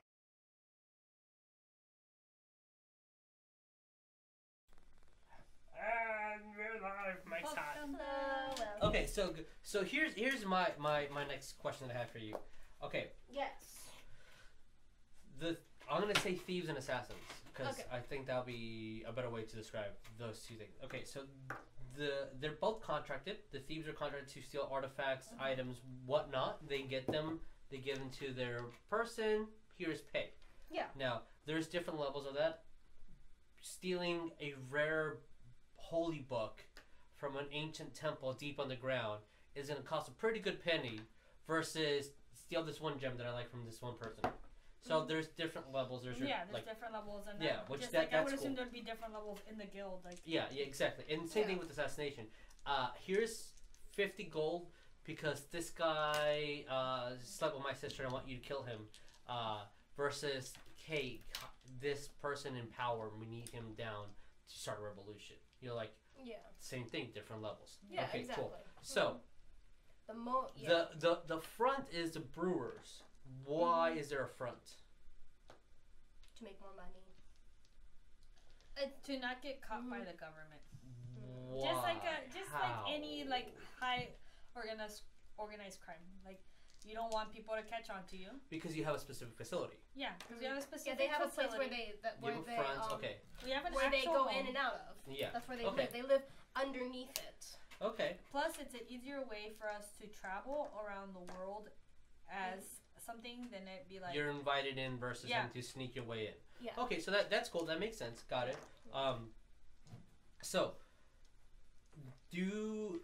So is it, are you a thief first and then you get promoted? Hey, do you want to do this assassination? Yeah. That's how most of them I envision doing. Like, you're a thief, we trust you, you know what you're doing. Hey, here is a hit. Do you want in on it? It's more pay, but it's higher risk, it's like a higher giant reward. board that's like, these are the assassin things. It's not, I wouldn't say audition for it, but also there is like a test, they make you like do something. There's different Before they just send you like, hey, here is a contract, blah blah blah blah blah. It's a hit. If you want it, you'll have to pass this and this trial. Yeah. Or you've already trained was that to do established before your second Pat Peep died? Was the thieves and the assassins? That was already in the guild. Okay. He did not want her to be a part of it. He did not want. He didn't even want her to be a thief. Exactly. That's what I read. He didn't want her to be a thief. But did he shun away from the assassins? In the guild. Yeah. Yes. Okay. So he was not happy with them, but it's part of it. If he was the leader of it, why did he keep it in there? He wasn't the leader. Thought he was. Tarn was not a leader. Leo Scarletwood was the leader, and he wanted her to take over. Why? Because they don't have an elf in the guild, and she was gonna outlive all of them. But here's the thing. That right there holds a lot of weight. I want you to be the head of a thief and assassins guild. Your character was level 1. I'm sure that there's people in there that have way more knowledge, way more skill, literally higher level, higher HP, higher AC, more magic items. You can't go in and steal an artifact. You would, as a current level right now, you would have a hard time going in and stealing a rare gem with non-magical abilities. There's people in your guild, from what you're telling me. She doesn't know that he wanted her to be that, though. I'm asking Charis. Yeah. Why would he ask Fyra to be part of this? To be guild leader eventually? Why? Once again, just because. Just when she's older would take. So I'm assuming that he wanted her to take a different path. From what I would assume this. So if I was the guild leader and I'm like, okay, there's this child that just came in, who we can mold to be whatever we want, and can literally train in all these different ways to become one, whatever, like I said, whatever they want. He would be like, this character's good. Well, this girl's gonna grow to surpass all of us, so she can keep that established tradition going for longer. And he probably wanted to train her to do all these things, but her foster dad was like, hell no. So he was like, I'm gonna keep her from doing all those things. So she, even though you were around and learned all this stuff, she never went out and did any of it to level up because her foster person didn't want her to. Is that? That's what I would assume. That's a better way of wording it than I would have. Because so with that means to me that there's two people. Your foster father didn't want necessarily you to go into like the badder habits of it, versus this guy wanted you to eventually, with enough years in training, become what, not what he is, but necessarily, but for whatever reasons he has, he wanted you to become his position. Yeah. And I thought what that meant was, right now he wants me to become it. No. Not in... No. In the future. 10, 20, 30, 50 years from now. Okay, cool. So that makes sense. So he wanted you to be molded into it, but he stopped it from it for, you know, reasons. Which is why she's now becoming an assassin. Like, now she's finally doing these things. Because now that she's, like, being molded by his influence, she's like, okay, maybe I should go these paths. Maybe I should learn these things. Is it higher contract assassin means go kill whomever? If it says go kill this 5-year-old kid, are you gonna go kill that 5-year-old kid? My character? Yeah. No, she wouldn't do that. Okay, you don't... Okay, so here's the thing. What does a guild say? Do you have an option of saying no? Of refusing contracts? Yeah. Yeah, you can refuse contracts in the guild. Which I would assume there'd be different level of alignments in the guild. Which there would be the people that are like, fuck yeah, I have no morals. I'm Michael Combopulus. I'm here to kill. I like to kill. I'll kill anyone. Yeah. Fucking so, Rick and Morty reference. Are you okay being part of that association? My character? Yeah. Yeah. Okay. So you're okay. She just doesn't want to do it herself. Like, I mean, no one's honestly going to have like a hit on a 5-year-old, but I mean, there could be. You never know. Unless it's like a noble. Back then, like in this era, I would assume there's this. There's a government right now who has a hit on a 10-year-old kid. Literally. The new not the new Buddha, the new Dalai Lama, there was a hit on him when he was 10 by the government of China. So that does exist, and it's really fucked up and corrupt. That's why the Dalai Lama right now lives in India, because the government of China doesn't want him there, and they adopted a new Dalai Lama, and they invented a new shit around this kid, because the person he assigned has a hit on. That child is running for his life right now. That was a couple years ago, so I don't know what the story is on it now, but that's a legit thing that happened in like 2014. So, are you okay with that? What's your alignment? Like, I'm chaotic. Are you morally okay with that happening in your world? In your not like the world as in the but like in your personal life, or are you just turning a blind eye to it? It's out of sight, out of mind. Okay, that's fair enough, because I feel like there's a lot of people that do that right now. Like, I can sit here and argue with you that, you know, that far left eating meat is murder, but you're just turning a blind eye and saying, no, it's not, it's food, it's not murder. So, like, there's that thing. I'm not saying that you're an evil person because you ate, you know, chicken, but some person can make that argument. So, blind eye, you know, out of sight, out of mind, perfect argument. I feel like that's pretty chaotic good, though. Like, chaotic good. I would view that it's like you have your personal morals, but chaotic neutral, I would say. Chaotic neutral is a little bit more. I don't think the chaotic I really want to make the argument that I don't think a chaotic good character would be in a guild that is okay with killing children, or like assassinating bad people, political figures. It comes to the territory, but like going as far as saying I'm gonna murder a child because someone gave me 50 gold, I don't think a chaotic good character would be okay with having their name associated with it. But you can always make an argument for it. Yeah, no, I'd make the argument for it. For the fact that I feel chaotic good is a little bit different than that. Not necessarily that the alignment itself is okay with it, but the also person. Being raised, my character's ideals is people. I'm committed to the people I care about and not to ideals. So which is it's fine. What's your actual alignment? It's chaotic good. Okay. And then with that, I feel that you would associate yourself with not right now, because the you literally met these people for like 2 weeks. But eventually in the line, I feel like you would align yourself with this party. I feel like eventually she could. For more than you would with your guild. Because right now, from what I'm hearing is you're associating with your guild, but because you've lived past those people and now you met Netellie, you are associated with yourself. So you trust her. She is your world. Your guild is your second. The most, like, a lawful person you can follow. Yeah. And her bonds are, I owe my guild a great debt for forging me into the person I am today. Which so I'm trying to also really role play to that aspect. Yeah. Of So it. here's the thing.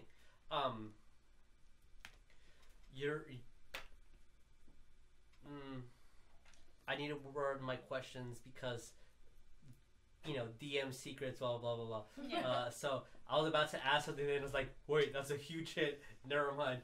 Don't ask that question. Okay, so that's fine. Now here's the thing. Which is a very weird thing in D&D, like leveling up. Like now I'm part of, like in the book I am a rogue / subclass assassin. Okay, what does that mean to you as a player?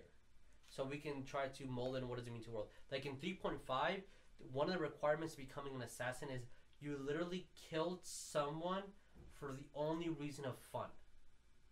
Once you do that, your alignment is like, the DM can see that your alignment is okay with you killing for hire. So you're part of, your subclass is assassin. That could literally mean I know how to fight well. And that's cool. I'm very okay with that. I think, like, I want to be a Viking, but there's no Viking class. No, you can just be a fighter, or you can be a barbarian, whatever. So, like, the word assassin doesn't necessarily mean kill for hire. Not in 5th edition. Well, it shouldn't mean that in any game, but whatever. But then you think about it, in the Holy Orders, you still have assassins. Because in Holy Orders, you have characters that believe that their religion or their deity is more important than other deities. But so you still have assassins. I would argue and they believe that they're lawful. No. So this is the thing. As long as you're doing it for their god. That's such a huge. No, I mean, but those are the arguments. Like when you think about it, that is an argument. Even like in the regular nowadays, back a couple hundred years ago when there was holy wars. Yeah, I mean, there still is. Like but they're not like Jesus being like real right now. I have a huge grudge against your religion because your religion said it was okay for you to almost wipe out my people, and you guys almost did for your church. And then put us in concentration. And then put my people in concentration camps. But then again, they did the same thing to her people, which she is Filipina. The Spanish Catholics came in and So okay. I thought you were saying like the natives went against like the Filipinos like in the Filipinos. So her people, your people, the Spaniards. But the Spaniards came from. They were Catholic, so it's like the religions. And that's why every Filipino you'll meet is almost. They're basically Catholic. Yeah, same thing. But Catholic or Muslim. There's a difference between like, okay, so we don't have powers. We can't. Prestidigitation, right? I can't mend something or like magic missile, right? Yeah. But in this world, you can, right? Yeah. So here's that whole thing, like, whichever god is saying, hey, I'm granting you powers of healing, powers of whatever, like there. In this if game, it's an evil god, kill whatever, fine. Yeah. Because easy. But if it's like a lawful, like a paladin of Palor, is not gonna say go assassinate someone, but he will say go kill the undead because that's part of his domain, anti-undead or the sun, blah blah blah. So like KV's character, they wouldn't have assassins. They wouldn't go out and kill for the sake of their religion. But a god of Oligamara, I can see that. Did you ever read the subclass of technically a paladin of Palor? Actually, Palor could actually be considered an evil god. There's an actual entire thing about it because of the way he views that deity views things can actually be interpreted to an evil god. Cool. Guys, there's a legit fucking thing that was on. I believe it was on Dungeon. It was on the 3.5.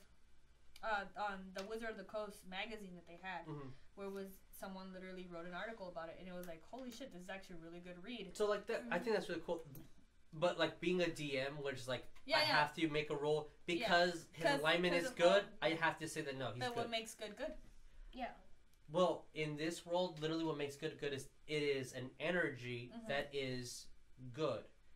Good's definition is whatever good is, versus evil's definition is whatever your god's or deity's opinion of good is, right? No, because that'll be subjective. Because there are gods in this world, and everyone knows there's more than one god. Because you're like, I've met another cleric from another you can paladin. The reason is because you can cast magic missile, and everyone's magic missile will do the same effect. If a cleric, if good was subjective, which I think in our world it is because we don't have magic powers, then different spells, the same spell will have different things because there is rules and there is math and there is numbers and there is equations and there is a formula you can follow. What a god says is good is objectively good. What a god says is lawful is objectively lawful. Same thing with evil, same thing with chaotic. Yeah. These are spectrums that exist for a reason. Now you can move in that spectrum. And then like interpret it in technicalities. No, because the books, as a DM, yes, you're correct. But by the book, raw, it says Palor is a chaotic good god, whatever the alignment is. It's a chaotic good god. That means he is what is chaos and he is what is good. He is not evil and he is not lawful. So those are objective things. They're not again DM, the campaign, whatever. So yes, the argument of there's always an argument, yes. But raw, no, they what are. What do you guys good. think? Yeah, right. There's that. You're watching this later on. Please hit us up on Twitter. This is why I love D&D. I fucking love D&D because it's literally an interpretation. Yeah, it's a story that we're building, and because I could literally, if I was playing let's say a lawfully good character, I could literally argue with you about creating a character that I would feel could read as an evil character, but is reality playing an actual lawful good character. So I have two notes that we need to talk about your thing, but For example, Coleton's character. Let's be specific. For Coleton's character, who wants to end goal, which you guys have heard us, and you've heard him say if you've watched the show, end goal wants to save the elven race. In reality, to some other people's alignment or characters would read that as an evil kind of act when you think about what he's willing to do to fucking do so. So there's a thing. There's a difference between action and thought, and then there's a difference between. But do you think that his character kicking out all these races that would be considered an evil thing? How he does it? Is he gonna buy out their land? Is he going to go talk to them and say, based on this, we're going to But someone would read that. Let's say I'm a halfling that's living in Keonan. Yeah. And this halfling in Keonan gets told, we're going to give you money to leave. But I'm like, I've lived here my entire life. I've raised my children here. Yes. What are you talking about? You're going to make me, you're going to give me money to leave. And if I don't leave, you're going to, because I'm pretty sure if I'm like, I'm not going to leave, he'd be like, we're going to still kick you out. Well, so that's the thing. Okay, bitch. Well, here's the thing. I try. It's all about hockey hands. Yeah, exactly. So, just because I think... just because I am I wish Coleton was here. Yeah, so we could there's people that look like I can think Donald Trump is a bad person. I can think that all I want. Yeah. Does that just because I'm thinking it, does that make him a bad person? So there's an argument with that. Yeah. There's another argument saying him constantly insulting people, him constantly berating, him having berating women, him having 16 sexual assault charges on him making fun of the handicap.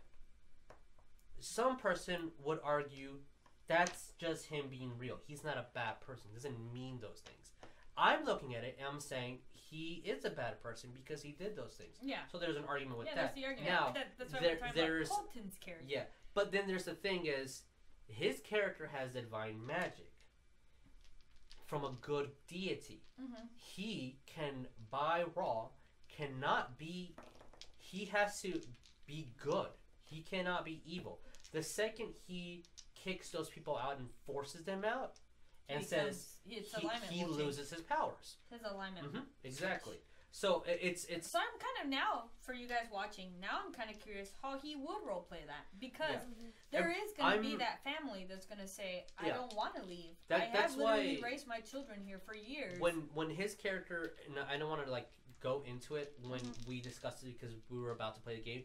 When I said, "So what are you going to do? Kick out all the gnomes?" He's like, "Yes," and I stopped the conversation there because like. That's tiptoeing too far and you losing all your cleric abilities. Yeah. Because you're going to kick out an entire race. But he's doing it in the name of his god, though. No, he's not. His god doesn't have that. I thought that was like the reason he wanted to do it. Was No.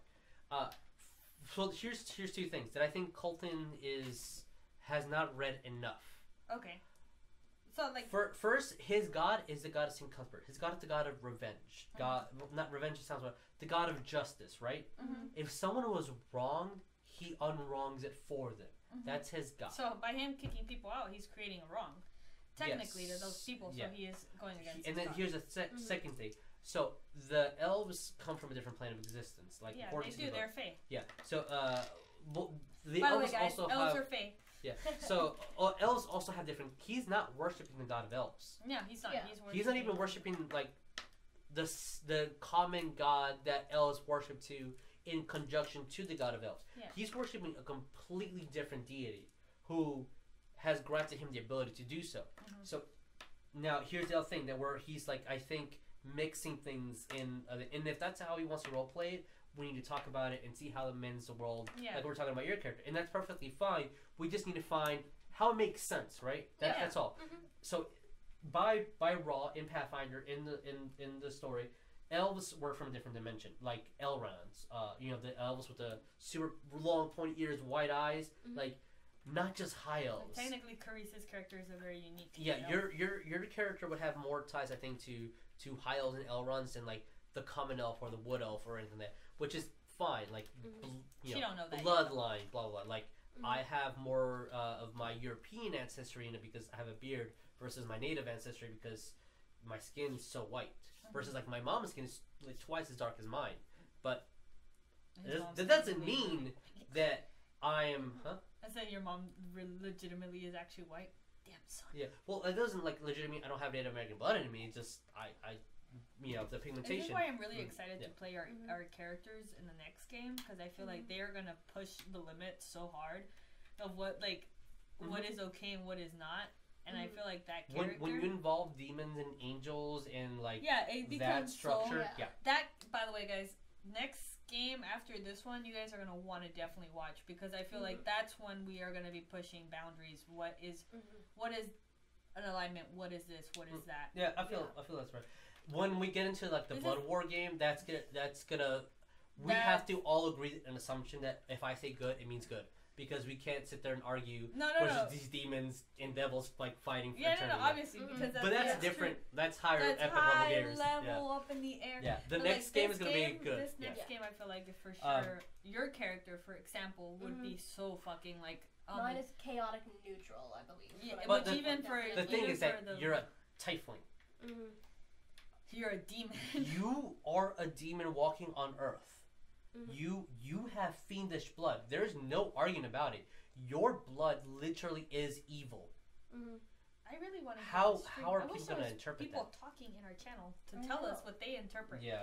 I love debating. I love like that's reason why I minored in law. How we learn. I fucking loved like challenging roles. That's how we learn. And at the end of the game, whoever's the DM, if they're like, if no I say what, left, it means okay, we have to. We all agreed. At the end, it's up to you. At the end, it's up to the DM because they're your story. Or you're the DM, or you're the DM. But this is the fun part because we're not playing in D&D right now. We can challenge it. So we can challenge it. But like I was saying, for example, like the whole Aleron thing, in my mind, as a player would feel that what he has described of what his angle is different. Elrond has not described that. Coleton has. Yeah, well, Coleton, sorry. So that's why I haven't paid any attention because Coleton said it. Yeah. No. But here's the thing: where I think as Jesus, reading this and trying to be a DM has where I think he's interpreting things wrong. So the Elven race came to here from a long time ago from a different plane of existence. From a different plane of existence. And then when the Earth Shatter came and the meteorite of where the god is that rules over your territory right now, half of them left, half of them said we're going to try new lives here. This plane of existence is harsher, different, and it physically shaped them differently too. Like, they're not the same race as before. They're not the grandiose rulers that they used to be in their own plane of existence. So if they were to go back right now, they would be like completely outsiders. Yeah, they're outsiders. So in their little pocket, they wanted to go back to where that was. But for whatever reason, history and then just personal life choices and whatever, they stayed here. So it's not like they want to reconquer the world and be the rulers they were. It's just they want to hold on to their traditions, and kind of like Wakanda and the Marvel interpretation right now. I was about to just say, in Thor, technically, when they do create their civilization on Earth, their way is probably to be very similar to that. Like, we are this race that we want to keep intact. We want our traditions to stay because we know that we literally are losing it. Not necessarily losing it.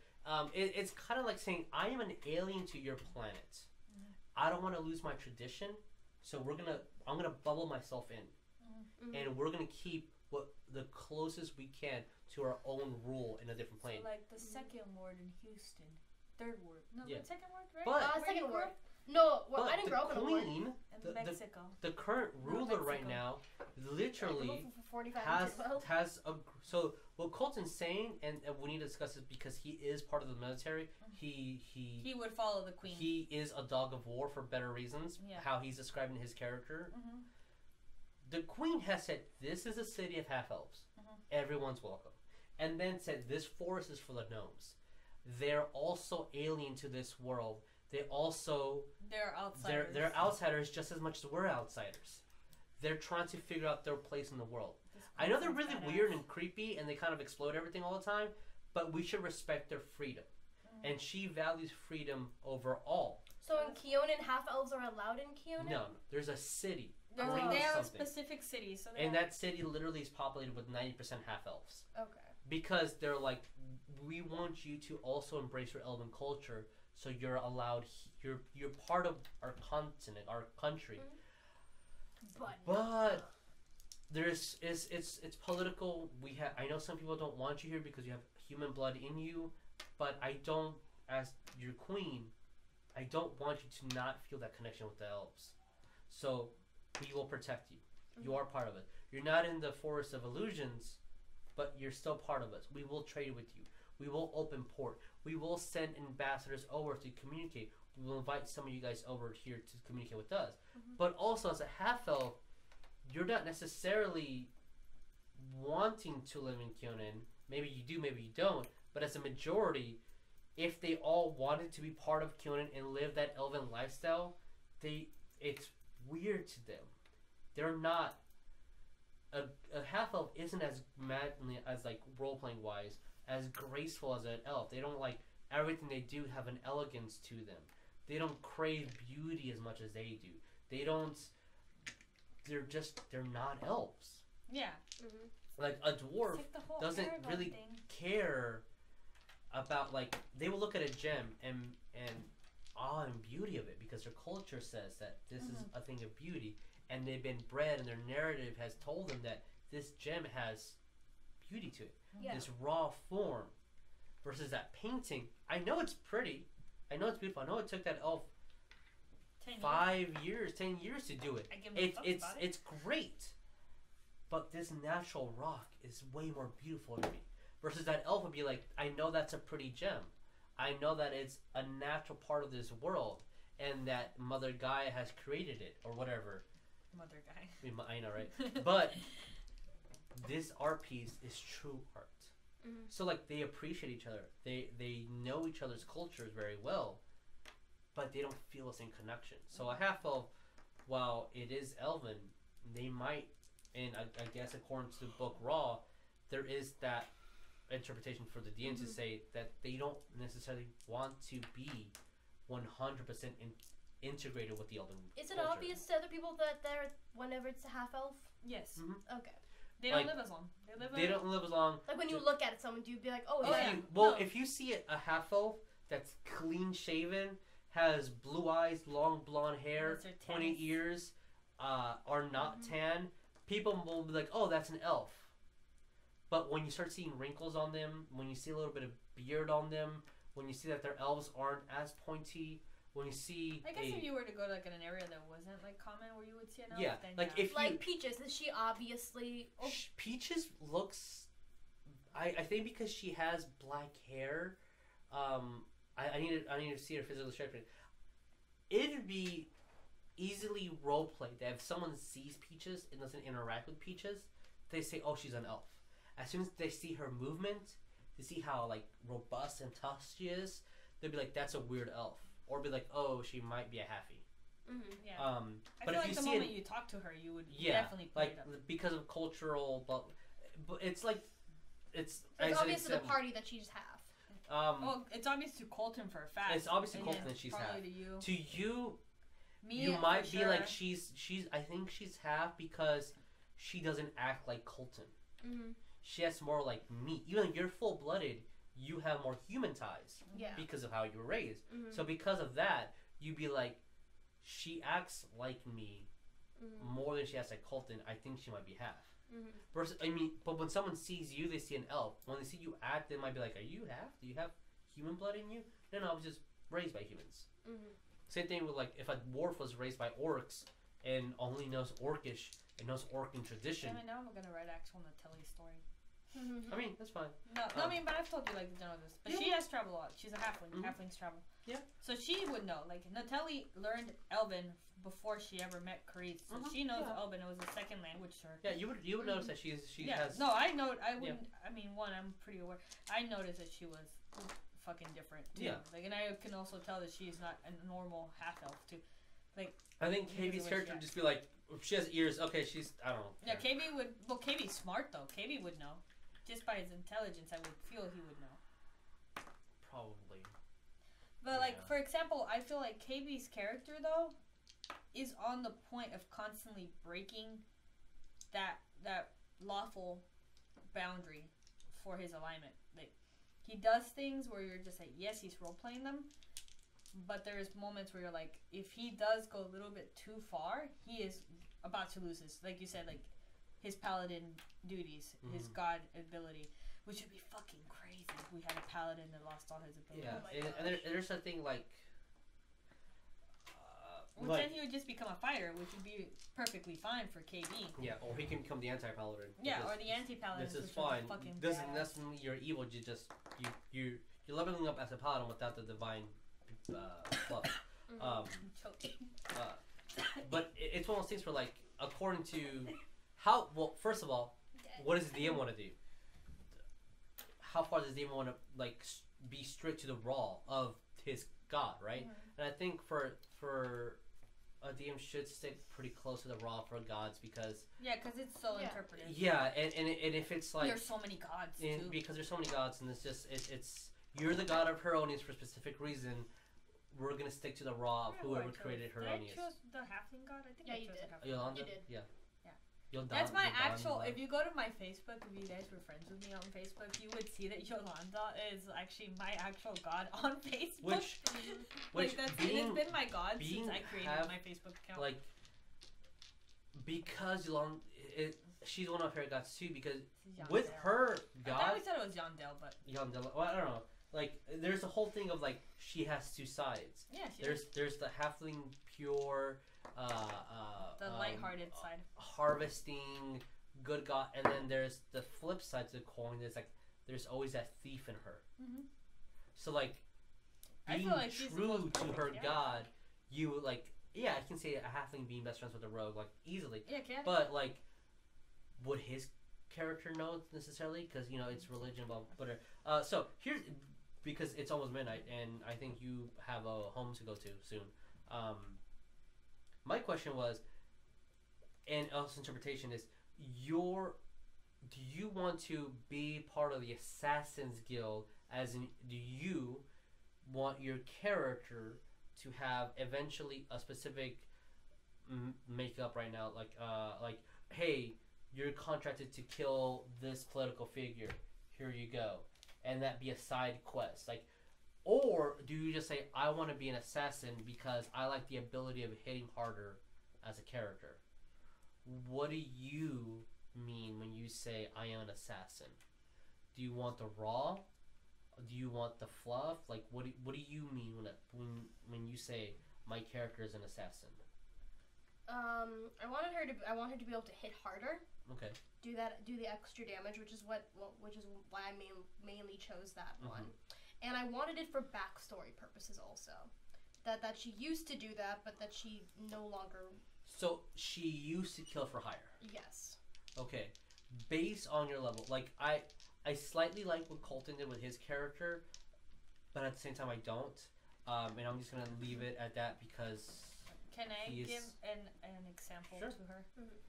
Because from playing for so long, because of the level that we are, I would say... Taking the road of the assassin is good.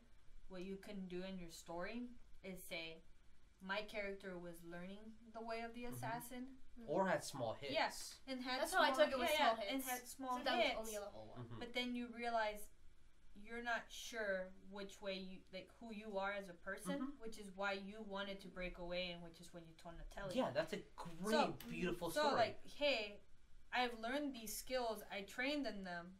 I did a couple small hits, but I wasn't sure if that's who I actually am. So you still learned all of that. You still know all those skills, but your character went out and was like, I'm going to go discover more about me and then figure out what the fuck I want to do. So it's not that you're like, I'm going to kill and someone gives me a hit, I'm going to do it. Because once you started learning it, you were like, I don't know this is who I want to be. And then you went out and were like, I'm going to go discover. That's how I would say, if I was playing that rogue character, if I was playing your character, how I would interpret it. That's all up to you. Yeah, how do you interpret it? But in my opinion, when I've heard so much about your character, and I've gone into details with you about your character. We've had conversations where we were creating our characters and stayed up, like we said, eating Cheetos on the floor. Like, this is how I would say, in my mind, what your character would think. I've learned these things. I've done all these things. I went through the training for it, but it didn't feel right. So I wanted to go away and learn how to do this by myself and figure out if that is the path I want to take, which is what I would say to do. Yeah. So how do you, as Charis, want to interpret your character? Because I think that explains a lot. How do I want this to go? Now the DM needs to figure that out. So how do you want it to go? What do you mean by how do I want it to go? Like, exactly. Like, what do you mean? How to explain that you're an assassin? Yeah. Explain your character. What does assassin mean to your character? Okay. I think you explained it really well, actually, but... Because, like, I heard her say it. I want to hear you say it. And if you're literally like, well, whatever she said, that's exactly what I mean, then that's fine. I just want to... I don't want to assume all of Lydia's details and then like get something wrong. What I've heard her talk about, and I'm interpreting it. Yeah, for sure. So it's not like that I'm saying it. I just know that for someone that's newer to D&D, it's kind of harder to put those words probably sometimes together. Yeah, I'm trying to figure out like a way to word it. Because technically, you assassinating lizard folk for the fuck of it, just because they're lizard folk, is an assassin. Yeah, that would, in 3.5, that would qualify you for the assassin. I killed for the sake of killing. You're killing a lizard folk. Like, you have but you wouldn't motivation and reason. Yeah, but you know, like, do you want me to eventually like roleplay someone giving you a hit and you going out when the party's asleep and going out and killing that person, or you're like, nah, bro, that was where I was gonna go, but I have a good heart because I am chaotic. Chaotic good, yeah. I am good.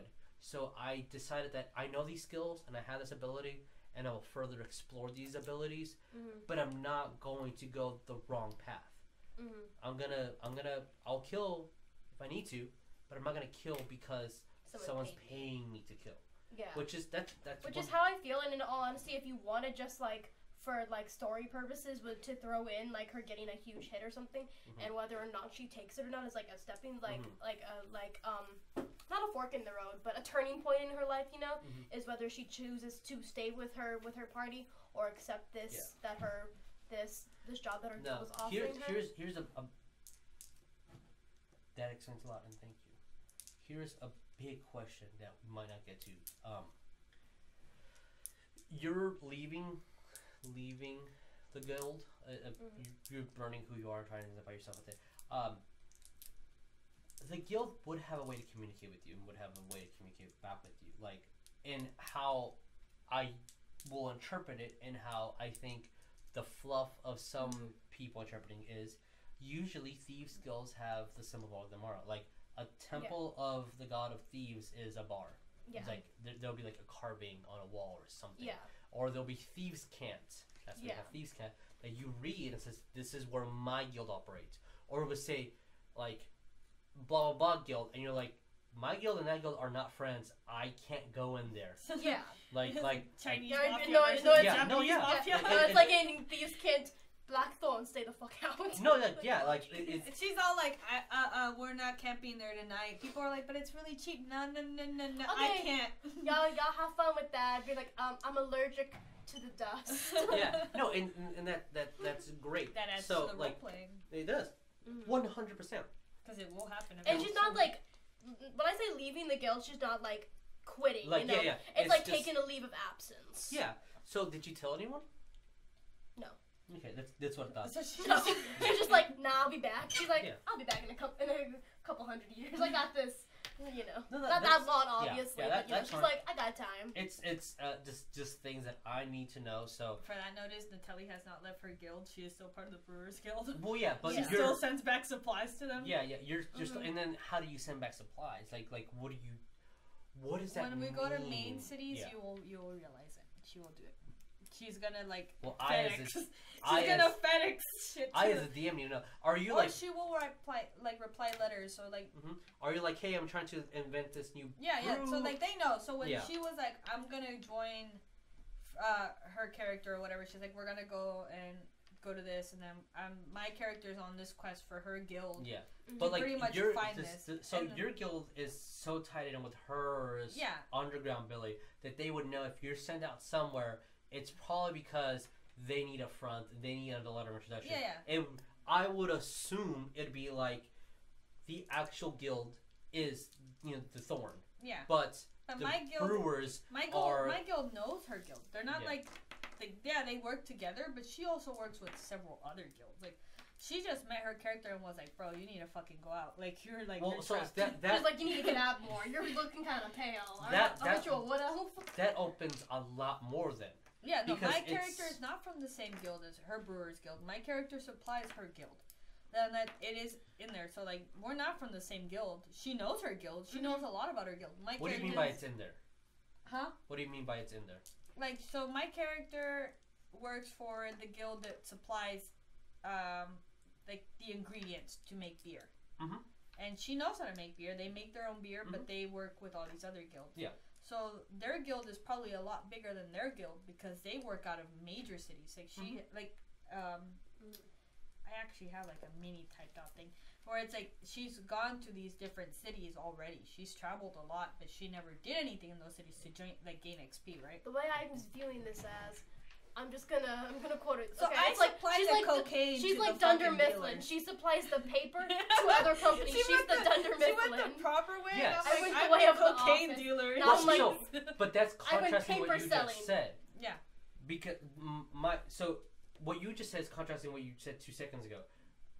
So my question is, here's the underbelly, the criminals. Okay. They do their thing, and they have a front, which is one of the fronts is your Brewers Guild. Yeah. Now, is the Brewers Guild that you're part of literally just the front for these thieves, or some are the front, some actually brew, and it's like a middle mismatch? You're not even I'm not a part of her guild at all. She's not in the Brewers Guild. My character's never been a part of her guild, which is why I feel like I should have given you the fucking story. So according to your character sheet, it says that you're part of a guild. Yes. I am part of a guild. I am a craftsman guild. My guild is a harvesting guild, I guess technically. Mm-hmm. So she is part of a halfling caravan. She was. which then she left to go join a guild. Her guild supplies several different guilds, one of the guilds being her guild. She became friends with her and learned a lot about their guild. She's also not stupid, so she has learned that their guild is technically a front, which most guilds are technically a front in her mind for something. Okay. So I'm treating it like if it was the mafia.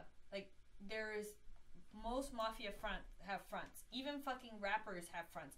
Like, most people know that Kendrick Lamar is technically contracted by the Houston Mafia. Like, the record company that he's from is actually from the Houston Mafia. What? The owner is from the Houston Mafia. 80% of that man's money goes to the Houston Mafia, which is why he's in so much debt to them. Now, there's fronts. There's different types of fronts. And she knows that. But my character's goal she doesn't give a fuck what the fuck people do. She just wants to find the best things for her guild to create the best product for different guilds. So she met her character and fell in love with her. Like, loved everything about her character. How dry she was, how much she didn't care. Like, but she does care sometimes. So, like, my character knew her, and then she figured out quickly that they were assassins. She was like, oh my god, these fucking people are killers. These people are crazy. She's like, and then, like, she's encountered several people from that guild. We're just, like, reading mannerisms, like, from traveling, like, from being a halfling, you're aware, especially in the mountains. So there's, especially a guild in the mountains, she's aware at all times. She has learned that. She's like, okay, these people are not the most trustworthy people, but I'm still going to work with them because they're still paying me, right? Or they're letting me do what I want to do. So if I'm contradicting myself. No, my character is not part of her guild. She works with them. She's contracted by her. Like guild. I said, she's like Dunder Mifflin. Both of her supplies the paper to all the other offices. I'm just one of the offices. I wouldn't even say that your guild even contract. Your guild just, you do something, and then these people are using that for their own purposes. So like I provide the water to the bottling company. Like So you literally. Like you are the river. We are the.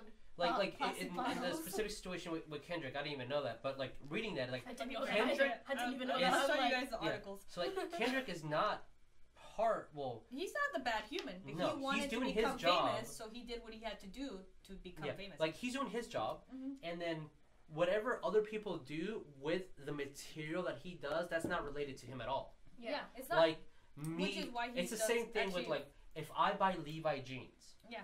I am not saying I support child labor, but by association, me buying Levi's is giving money to a company in a different country who's forcing this 4-year-old to do this job that's going to kill him. Yeah. So it's like you're just doing a service, right? Yeah. Or buying a product, right? Because when we were writing the character sheet, I was under the assumption that you were the front of her. No. Thing. No. Okay. I actually even think it says it on my character sheet that I'm not from the same guild.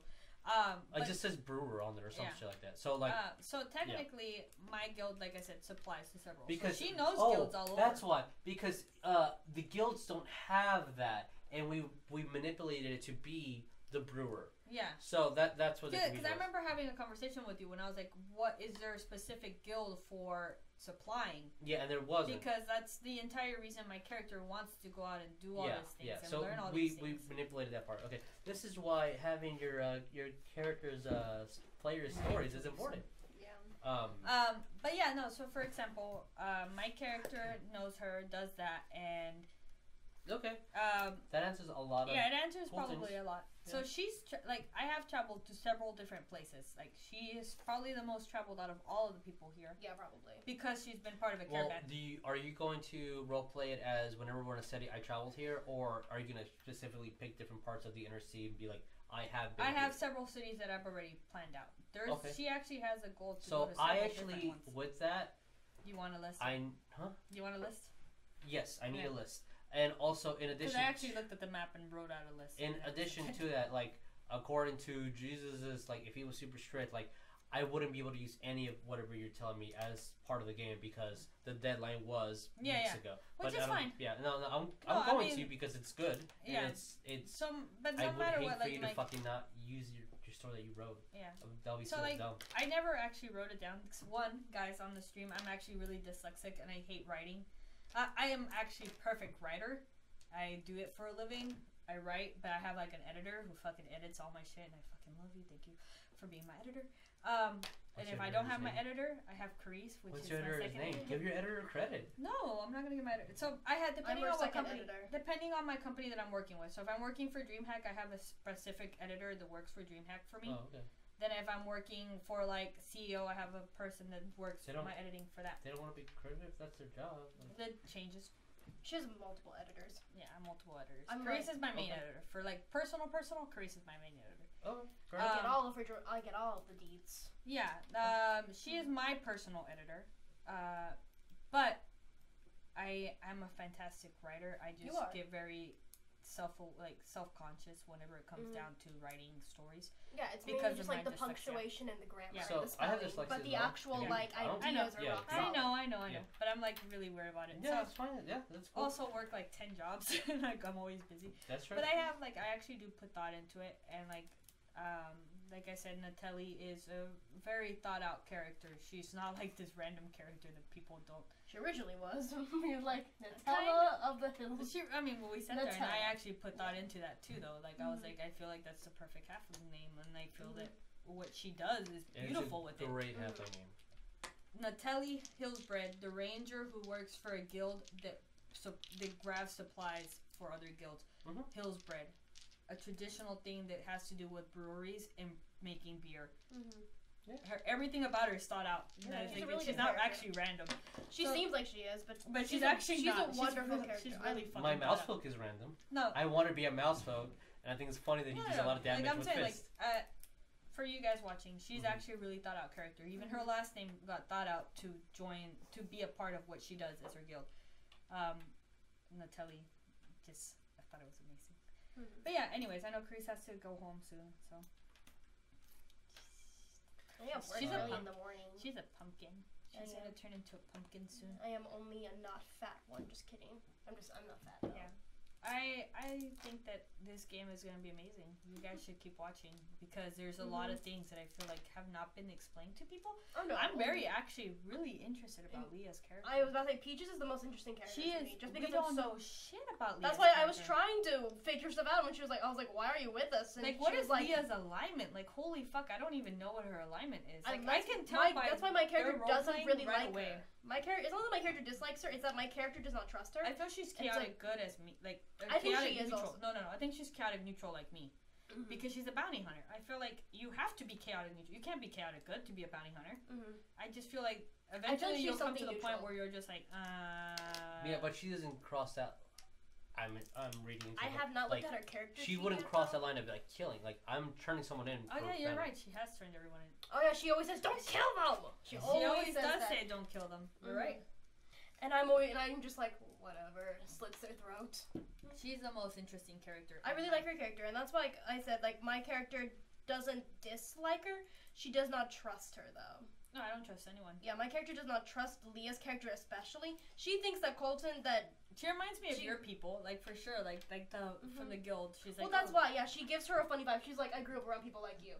Why are you with us? She's like, it literally serves you no purpose to be with us right now. Then like, she's like, you don't have a personal tie to any of us. And everyone's like, you don't have a purpose, and you're just like, shut the fuck up. My character has a personal tie to it, though. They just don't know love this orc, though. The orc is my homie. Like, and my character, guys, if you guys have been watching, know that my character's favorite enemy is human and orc. And we have a half orc, and she gets along with him perfectly. Better than any other character. It's really fucking weird, but she trusts him. He's clearly shown her that he is trustworthy. You almost died for him. Well, that's what it means. It's like to have a favorite enemy is like, it doesn't mean my interpretation is that not everyone's gonna be like fucking like straight up horrible. No, you just know about them. You study them. I know that their nature is most likely just very likely to change. They're easy to change. And she's just like, one of the things that like me as a person who's played this game has interpreted is that, like, assassins, that obviously the person who wrote it had a very specific thing when they wrote the word assassin. They had they kill. They know vital parts. They know where like the veins are. Like they have a vision of it. But because D&D is such a great game that literally the first page of the book says, from here on out, everything you read doesn't matter. I interpret as the specific words don't actually hold its syntax and the semantics of it don't actually hold the definition of what an assassin is. It says assassin because it has a theme behind it, but that doesn't necessarily mean what, the dictionary would define assassin. And not just what the dictionary would define assassin, what would you define as assassin? Yeah. But, yeah, whatever. And, well... It's been an interesting game. It has. Yeah. I feel like people watching the stream or future stream watchers will understand a lot. And then also be confused because I hope that you guys are sitting at home thinking, what do I define as evil? What do I define as good? Or if I was this alignment or this character or even an assassin, what would I assume an assassin is? Is it an evil person or is it a good person? Yeah. Is it a neutral person? Yeah. Now, in my mind, assassins are normally neutral. They don't give a fuck. They're just working. I would actually say that an assassin would have to be evil. In your mind, yeah. Because but if you're playing a true neutral character, Jesus. A true neutral character would not care for a hire. Like, but what if you really like killing just to kill? Then you're not neutral. Then you're evil. Like a true that's like I want to have the entire fucking discussion for 3 hours about true neutral. No, well we will next game. Next Monday, Jesus and I, Linda, sit and we sit in here and just. I really think that a true neutral character would be someone like Data. Like, I don't think that. So like Nick. So like someone that just. No, not even Nick. No, if Nick was just a computer. So like a computer. Like a computer. Oh, okay. So a Warforged. So what's his name from Iron Man? Who's a computer? The dude is a computer. Jarvis. Yeah, Jarvis. Jarvis is a neutral character. Yeah. And he even says, I don't hate Ultron. I'm going to do it for the betterment of good. Not necessarily because I'm a good person, but for the sake of just continue on. If Ultron is truly going to do what he wants to do and kill all humans and kill all living things, that's not productive. That's not advancement. That's not good. I fucking hate true neutral characters, guys. So like, if you're a DM, never allow them into your game. I actually think for this, because the sake of Marvel, Vision is neutral good. Yeah. But he's tiptoeing so much on true, if he was to be a D&D character, he would be a neutral character. Like in his personality, a person, a creature created by a gem, would be a neutral character. I think Jarvis from the MCU. Alexis, the fucking Amazon robot. That's neutral. That's true neutral. Yeah. And the thing is, I think true neutral is hard. To be. Yeah, because you don't understand. I mean, you know what evil and wrong is by what has been defined to you, but you don't get it. So you just think you're gonna play what you want to play. Like, all right. Yeah. We can sociopath all this stuff. You can leave, woman. All right, guys. This is where we're ending it. So thank you for watching. This is more. Watch next Monday if you guys want to hear more Linda and Jesus debating about shit, or even Wednesday. I was saying because we need to fine tune what Mondays and Wednesday streams are, how they're different. I feel like roll with us is us just talking, right? It's us talking about D&D. But is it supposed to be Wednesday? Supposed to be we have specific questions and we. But that's different though. So this is us hanging out, talking, painting, blah blah blah, talking about random things, talking about our characters, leveling up our characters. So I feel like this specific conversation we've had tonight is a Monday conversation. Because we are talking about our characters and development. Yes, I agree with that. Which is why we level our talking about specifically only what is true neutral. Now, if we're talking about alignments and actual specific one area questions, then yes, that would be Wednesday. So Wednesday, if we were to be we're going to specifically talk about this one subject about D&D or what a bard is. Because I feel like in a bard class, we could go hours on talking about what a bard can do and what the different options for a bard is. Yeah. That would be a Wednesday conversation. We would recap, then go into that. This conversation I felt was perfect for tonight because we were learning about who we are. Completely agree. Yeah. Now, if it was not specific to the characters, then yes, it would be a Wednesday thing. So that camera's so shaky. Wednesday, if you want to find out more about alignments, then yeah, you would want to tune in on Wednesday because we'll start the conversation because I know you already kind of did about each alignment and what examples would be and what we would interpret as that alignment as ourselves. So come back and watch us Wednesday for specific questions. If you want to learn about our characters, you want to come back on Monday. Now Friday is when we have the game, so you get to watch our story progress. So. I really want to buy more stuff so I can like... Stop buying shit. Well, like the camera's shaky. That's because I'm shaking the table. Well, yeah, everything's shaky. Everything's shaky. Alright guys, thank you for watching. Bye you guys. Bye.